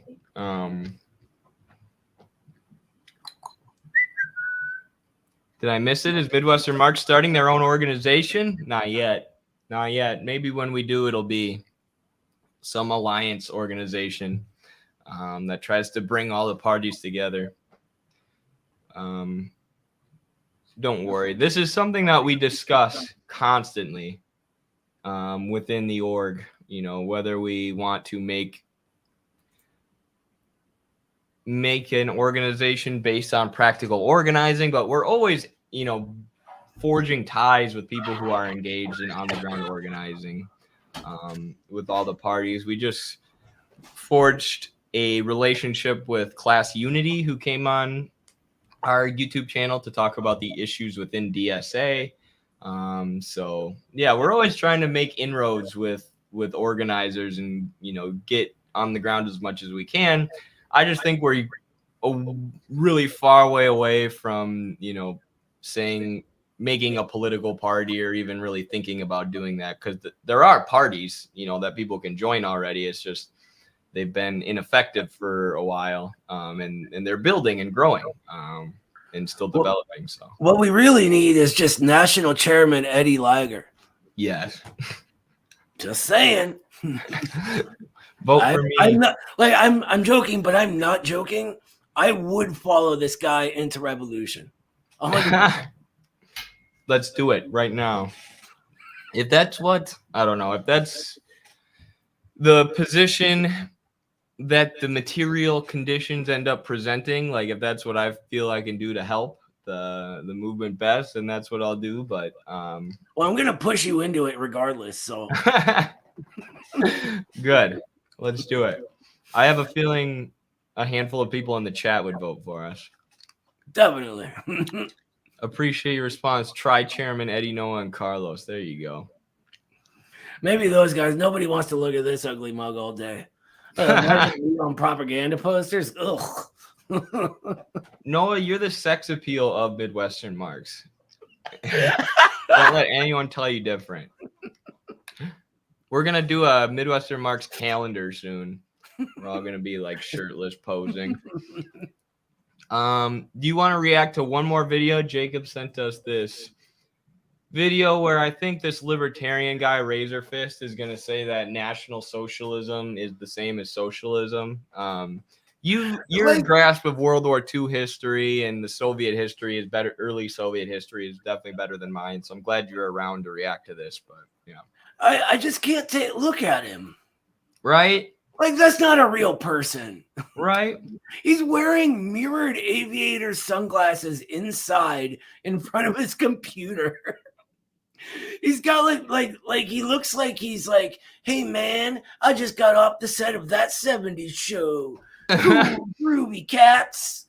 Like, you know what it looks like too is our libertarian versus communist debate that we had, that people were memeing and saying this is literally like the soy libertarians versus Chad communists. It was me and my buddy from wrestling. Look at this dude.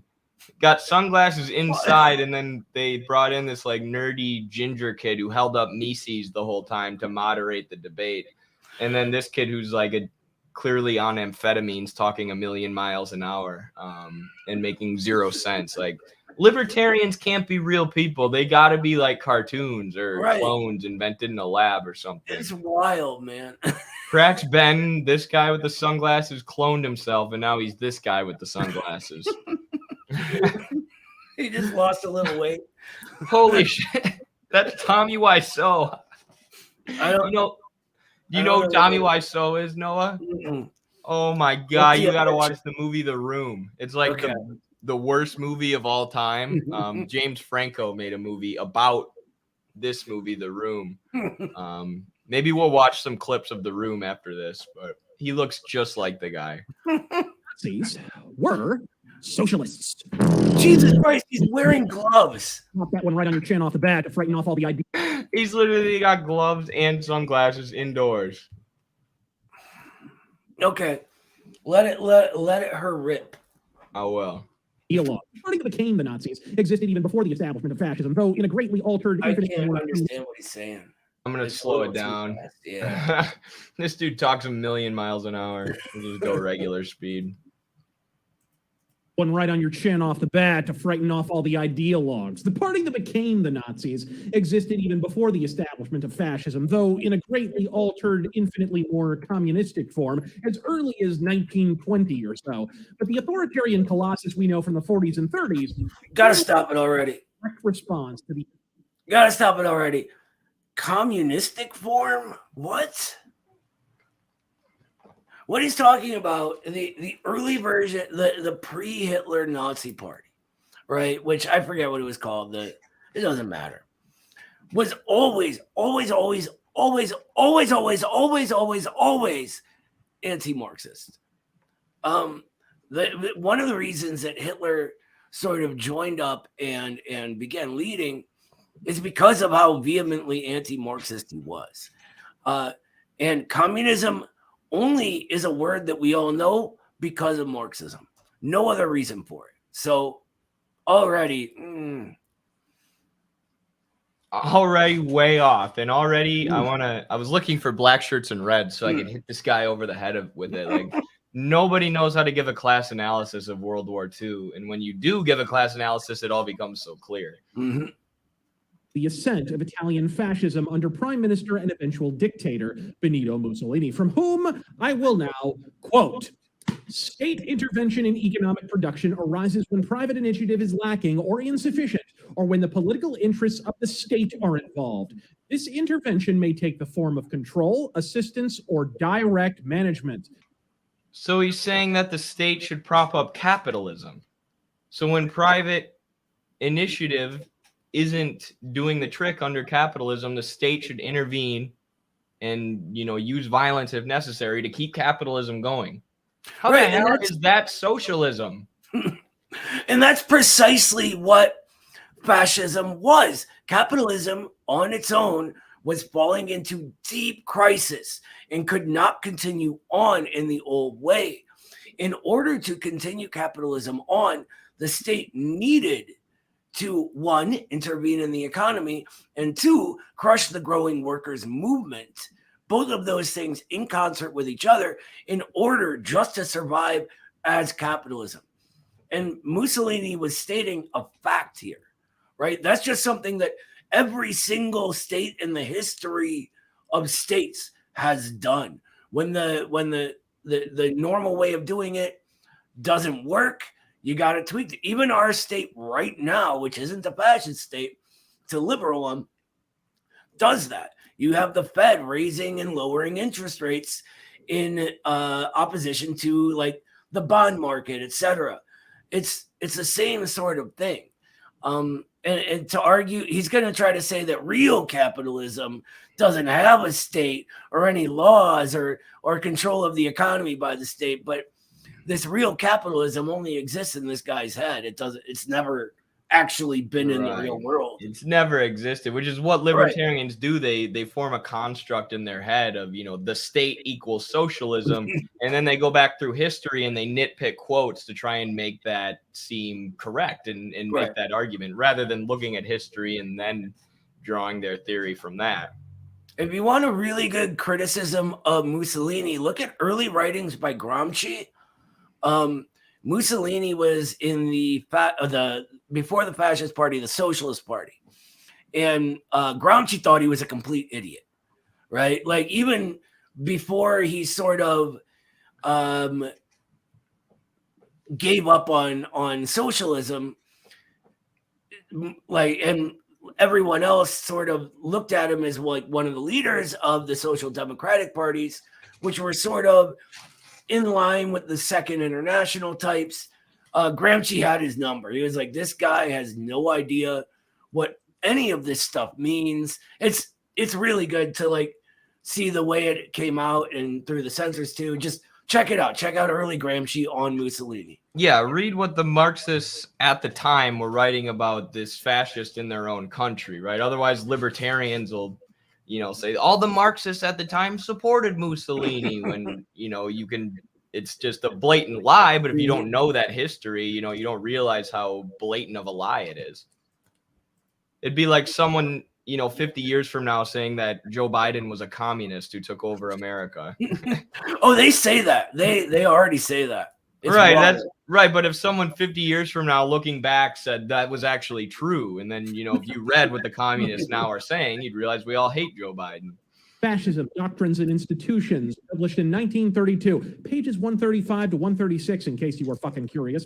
Outright seizing the means of production is the bedrock of socialism. Marxism, even. Incidentally, the book I've just quoted, essentially the Bible of fascism, was largely ghostwritten by Giovanni Gentile, the scarcely acknowledged individual who actually conceived the concept of fascism in the first place. Gentile was a philosopher, and at one point... All right, we got to stop again. No. That's not what happened.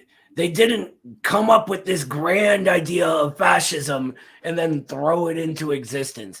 That's not how the real world works. And if this guy had actually read the other picture he just put up before that, Karl Marx, he would know that, because Marx doesn't just make this case. He establishes it by proving how the real world works through his writing. You don't just get some idea and then poof it into existence. That's like believing in magic, right?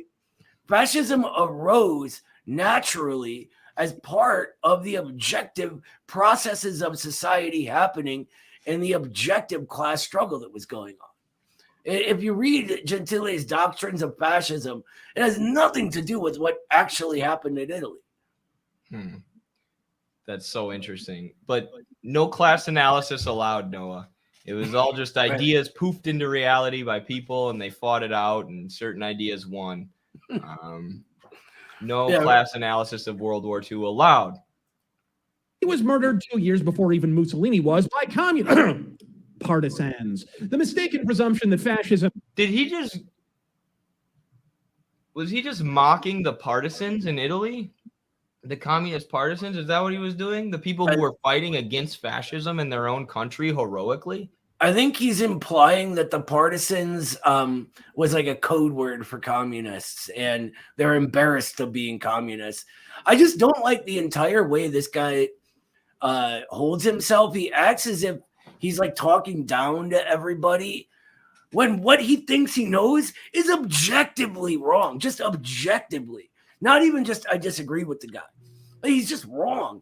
And when people get that like sort of pompous attitude, especially when they look like this asshole, like really, you know? And if he's admitting that the partisans were opposed to the fascists and that the partisans were communists, isn't he admitting that communism is opposed to fascism? Doesn't that poke a hole in his whole stupid argument?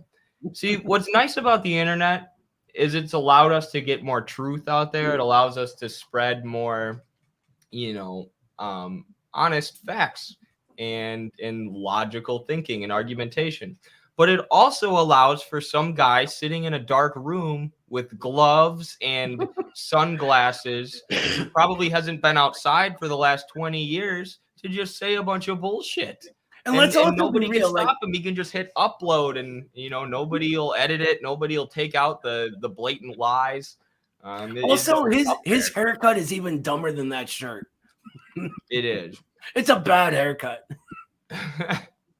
This is like libertarianism crystallized into a human being. Is corporatism, so often espoused and re-espoused by so-called democratic socialists to demarcate themselves from the Nazi and fascist ideology their movement inevitably inspired. The democratic socialists and social democrats did team up with the Nazis a lot during that time. Social democrats ratted out Rosa Luxemburg to the fascists and allowed them to kill her, but the communists were always opposed to the fascists. It was the social democratic reformists who ended up siding with fascism. Again, if you had a class analysis, you would know this. Gloves indoors, man.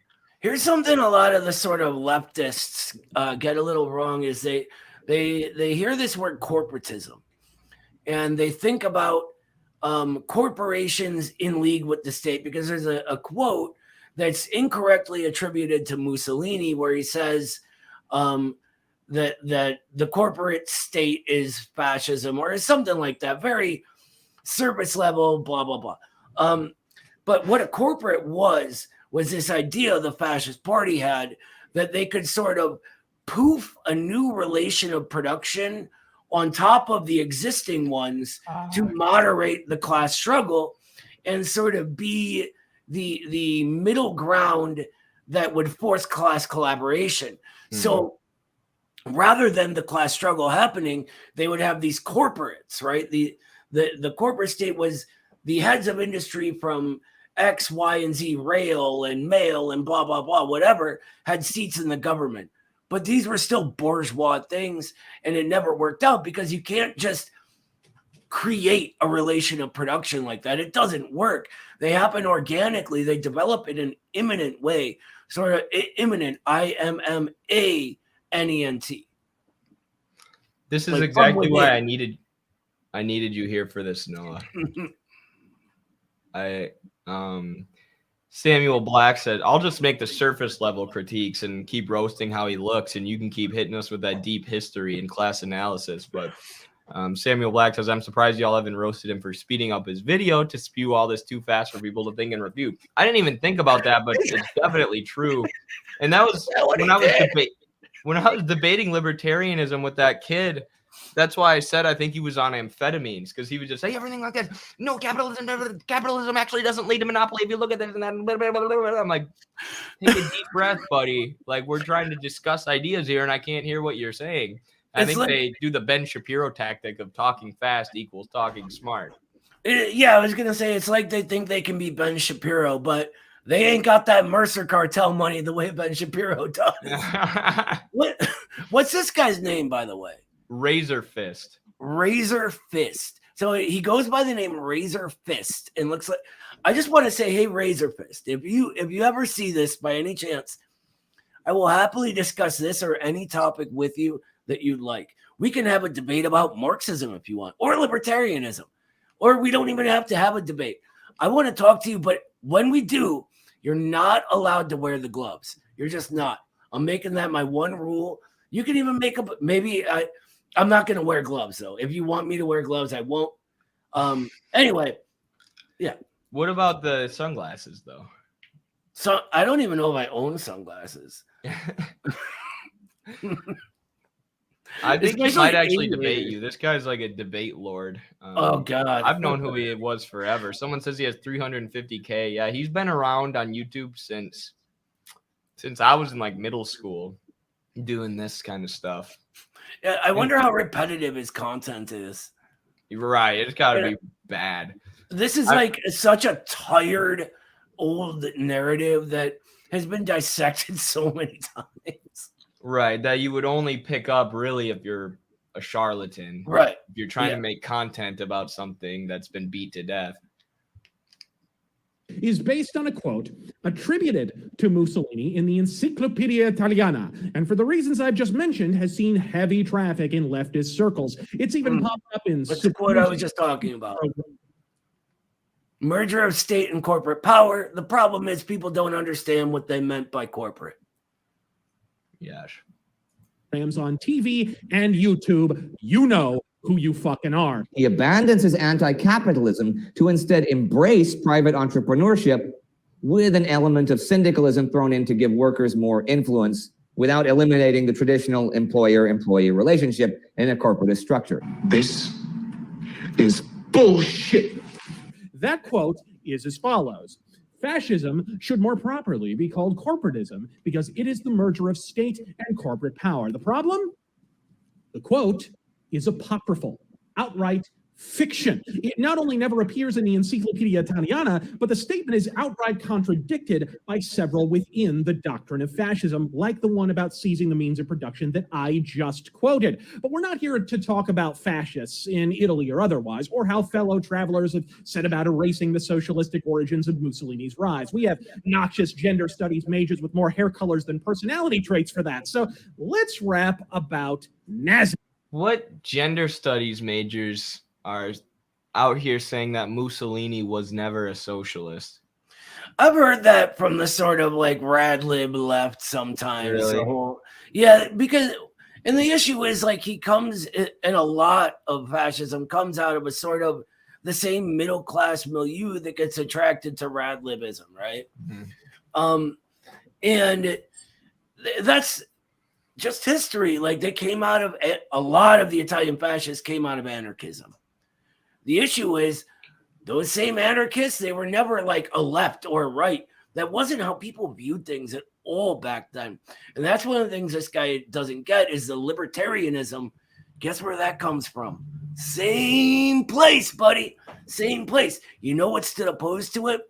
Communism. You know what defeated that? Communism. We'll go a little longer here. Shall we? Literally, Hitler's Germany, like Mussolini's Italy, reserved the right to seize the means of production should it become unproductive. Hence, the government shall intervene when incentive. Oh, I was gonna say, Jacob says the guy who with the video clip about Mussolini abandoning anti-capitalism and it's anti-Soviet. And I mean, as far as I know, Mussolini did get his start as like a socialist and met people in the socialist movement, but pretty much everybody who knew him wrote like, this guy is not to be trusted. This guy's an opportunist. And then by the time that he rose to power, that's when people like Razorfist will be like, oh, he was still a socialist, you know. But by the time he rose to power, you know, the socialists were opposed to him. The partisans were absolutely opposed to him, and everybody knew what he was, you know. Right. I don't think anybody had any illusions that it was a socialist uprising that brought Mussolini to power.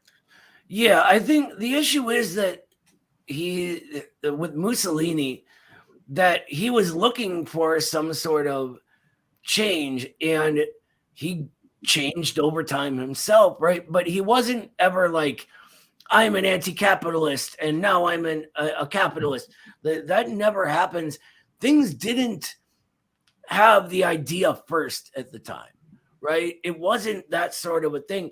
The politics was first. So he was a member of the Socialist Party and then a member of the Fascist Party. And it's like the way we're taught to think about it is backwards. Is lacking, quote, I reference from fascism doctrines and institutions. Both Italy and Germany retained this policy, though the cooperation of private industry under threat of seizure and violence meant they were rarely forced to actually employ it. But make no mistake, the threat was real. In fact, the It's always there. What are you talking about? The U.S. government maintains that right. Again, rarely used, just like then.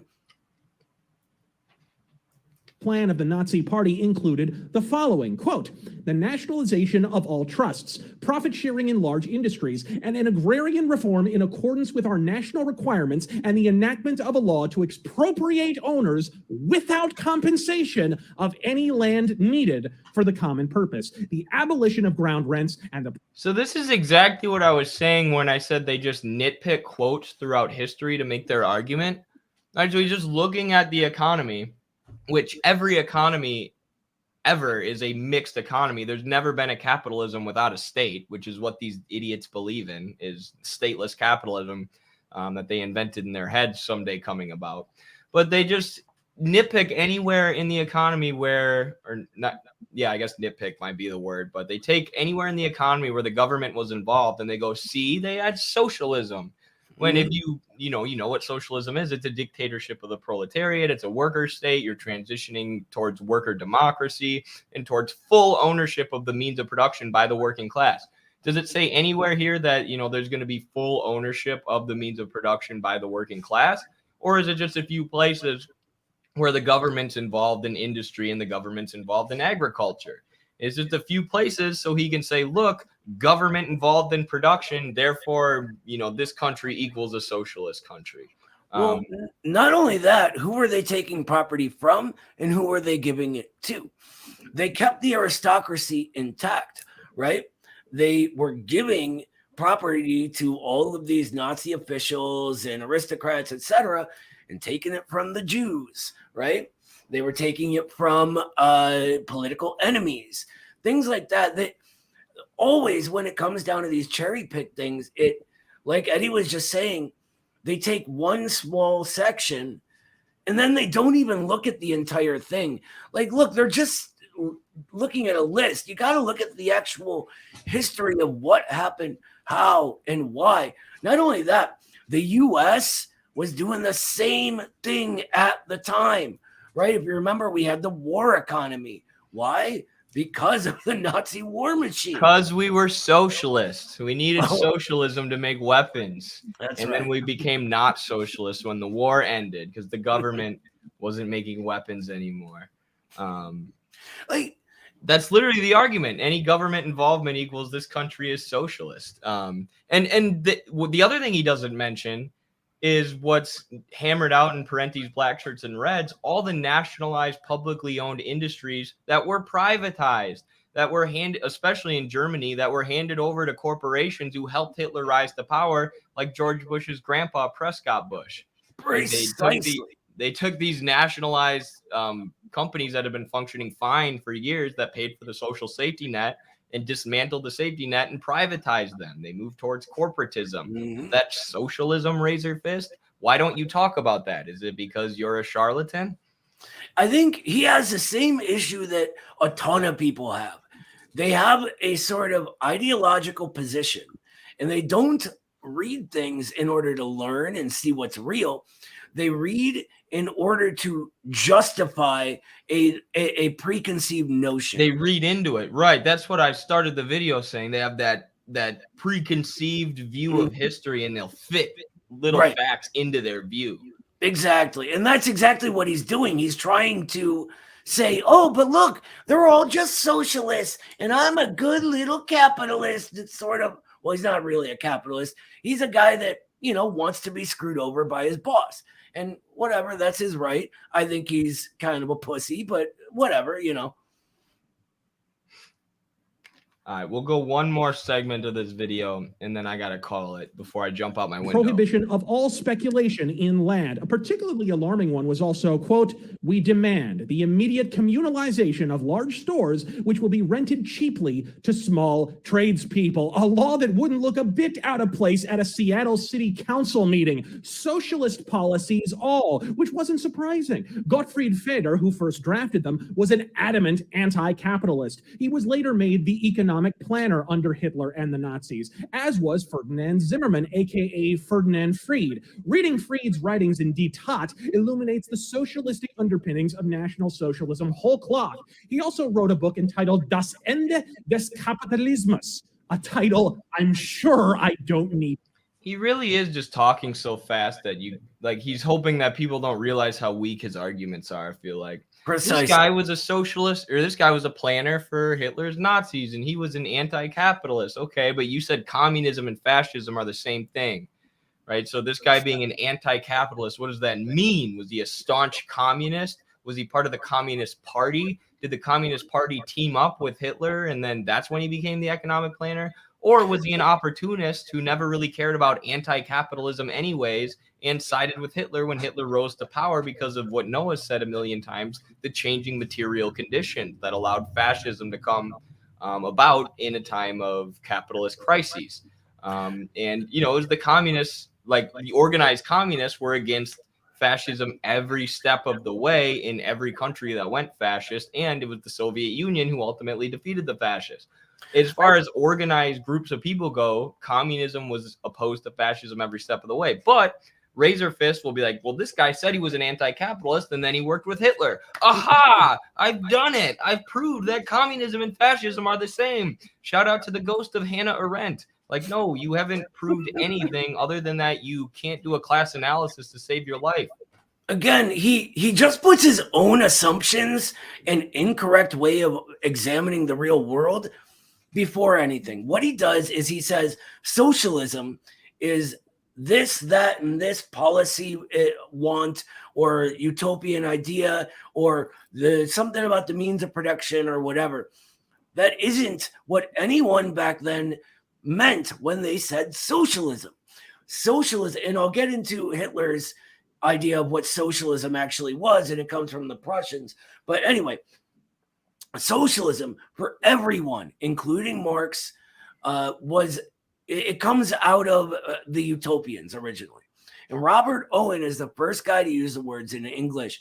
And all it meant was that it was a society that served society itself rather than a liberal society that served the antagonistic and contradictory interests of individuals within the ruling class, right? So socialism, and then here's where you get Lenin come in and why he says socialism is the first stage of communism, because as we get into the new society, the communist society, the first lowest stage of that can only be a society that serves society itself.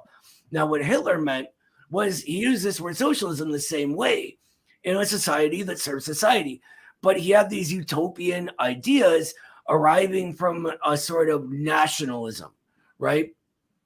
And he was rabidly anti-Marxist. The thing about property is all a side issue. That is all a policy of convenience thing. What he meant was that he wanted to socialize the German people. And in order to do this, he had everyone subjugated under the nation. The state was what everybody represented and served for him, right? So you're a capitalist, it's because you have a place as a capitalist. You're a giant landholder, that's your place. You serve society. You're a worker downtrodden living in a tenement. Guess what? That's your place. You serve society. You're a Jew or a communist living in a ghetto. Guess what?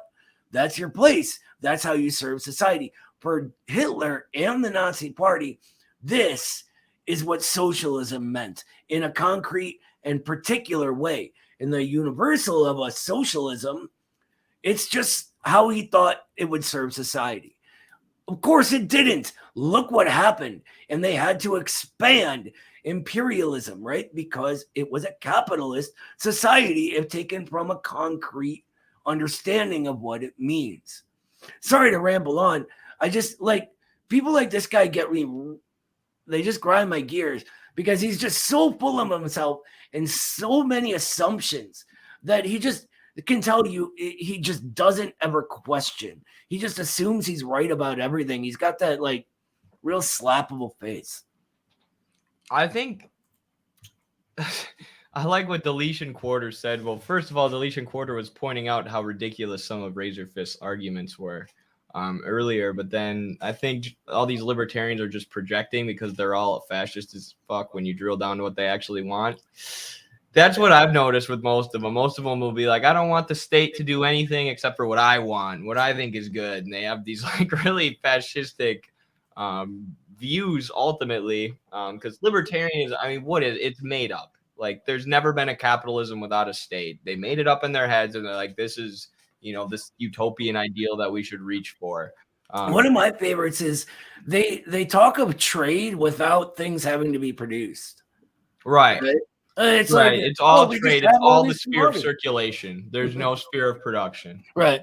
That the sphere of circulation is based upon. No. Right, exactly. So Just you can have completely ignore it. So for them, you can have your capitalism. Hey, man, I got a cow. Do you want to trade for my pig? That's capitalism. Except, we don't talk about the cow farms, the pig. We don't talk about Right. anything. Where the cow and pig come from? They shut up. It's Right, like right. it's Adam Smith was like, and David Ricardo were like, all right, we believe in the labor theory of value, right? Value comes from labor.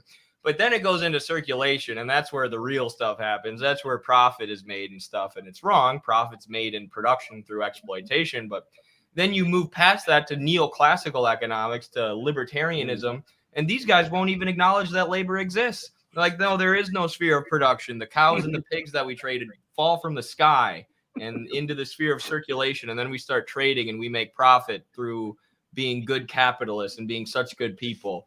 That profit falls into our bank accounts. It's so absurd. Go ahead. No, I was just saying, do we have to keep watching this guy? I don't know if I can stand it. No, I'm done with this guy. Jacob wants us to do a part 2 at some point. We can do that. But for now, I think we should. I know you wanted to debate Razor Fist, Noah, and I want to see that. But what I'd like to see more than that would be Razor Fist at the actual libertarian debates. I think his stupidity layered on top of the stupidity that already goes on with these debates would be really great. This is one of my favorite clips from the libertarian debate that they hold for themselves every year. Should someone have to have a government-issued license to drive a car? Hell no. What's next? Requiring a license to make toast in your toaster?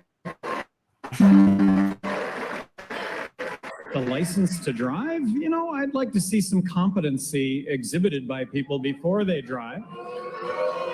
Oh. So like my 13-year-old son can just go get in a car perfectly fine, kill a bunch of so dumb. Just so dumb. Yeah. Oh, but there'll be a group of people, public service agents who are paid for by the corporations who don't let people do that, right? It's not a government, it's not a state, right? It's just a group of people controlled by the corporations with a monopoly on violence. Okay. Enforce their interests, not a state, though.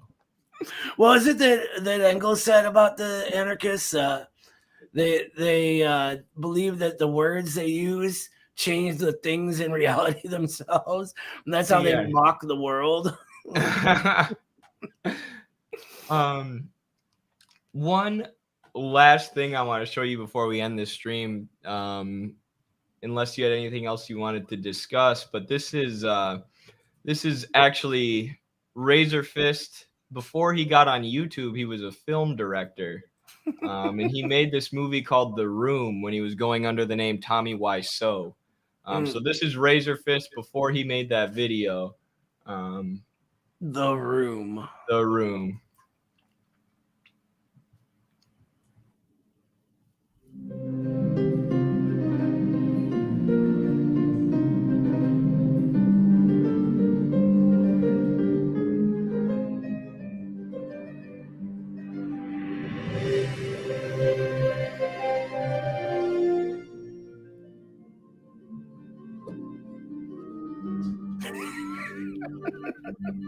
You know he thinks he looks cool as hell right there. He does. Yeah, can I have a dozen red roses, please? Oh, hi, Johnny. I didn't know it was you. Here you go. That's me. How much is it? It'll be $18. Here you go. Keep the change. Hi, doggy. You're my favorite customer. Thanks a lot. Bye. Bye-bye. I was working as a busboy in a hotel, and she was sitting drinking her coffee, and she was so beautiful. And I say hi to her. That's how we met. You didn't get it, did you? That son of a bitch told me that I would get it within 3 months. I saved them bundles. They're crazy. I don't think I will ever get it. They betrayed me. They didn't keep their purse. They tricked me, and I don't care anymore. I did not hit her. It's not true. It's bullshit. I did not hit her. I did not. Oh, hi, Mark. So, I don't cinematic understand. master. I don't. Am I just not artistic? Do I not get it? Oh, hi, Adolf. You don't realize how bad this acting is? Watch this scene again. No, and no. like picture. This is a Oh, real no, no. movie.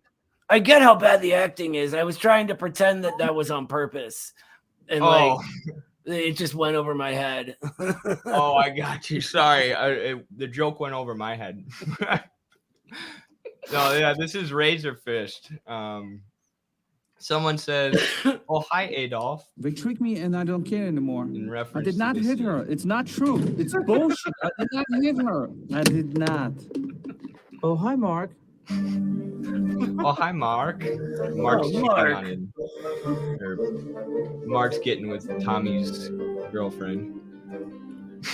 Dude, you're just a chicken. Chip, chip, chip, chip, chip, chip. You can come out now, Johnny. She's gone. In a few minutes, bitch. People are very strange these days. Jesus, Razor Fist. So yeah, that's He's really Razor mean Fist. to that girl for no reason. I know. So that's what Razor Fist reminds me of, Tommy Wiseau. There's a movie about that movie called The Disaster Artist with James Oh, wait. Franco. He's not a real. That's not really the same guy. No, as far as the Midwestern Marx universe goes, it is. Yeah. The Midwestern Marx cinematic universe. Tommy Wiseau and Razor Fist are the same person. They look remarkably similar if they're not. Well, do you have anything else that you wanted to shout out before we call it a day here, Noah? No. I'm going to a show tonight, so that's all I got going on. We're going to. My wife and I are going to see a couple old pop punk bands, the Bouncing Souls and Anti-Flag.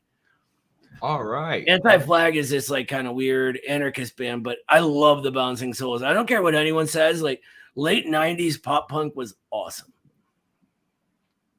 That's it. That's all I got. I like it. That's good. Good news. Thanks for keeping us updated. That sounds fun. I hope you guys enjoy it. Going to concerts is one of the funnest things in the world, I think. My parents they never were into it. My mom had told me before, like she would rather do anything rather than go to a concert. I'm like, you're crazy. But yeah, you can check out our Patreon, support us financially, patreon.com/MidwesternMarx, become a YouTube member, Twitch subscriber. Right now you're helping to fund our project, as well as I got a competition coming up here in Las Vegas at the end of the month for wrestling. So that's why the streams have been a little light compared to usual, because I've been busy with that, but we'll be ramping them up here at the end of this month when I'm done with that. And yeah, appreciate you all for your continued support. Thanks for hanging out with us in the stream. Thanks to all the mods. I think that's all I got. Check out Carlos's book, The Purity Fetish and the Crisis of Western Marxism, on midwesternmarx.com. And yeah, solidarity, everyone.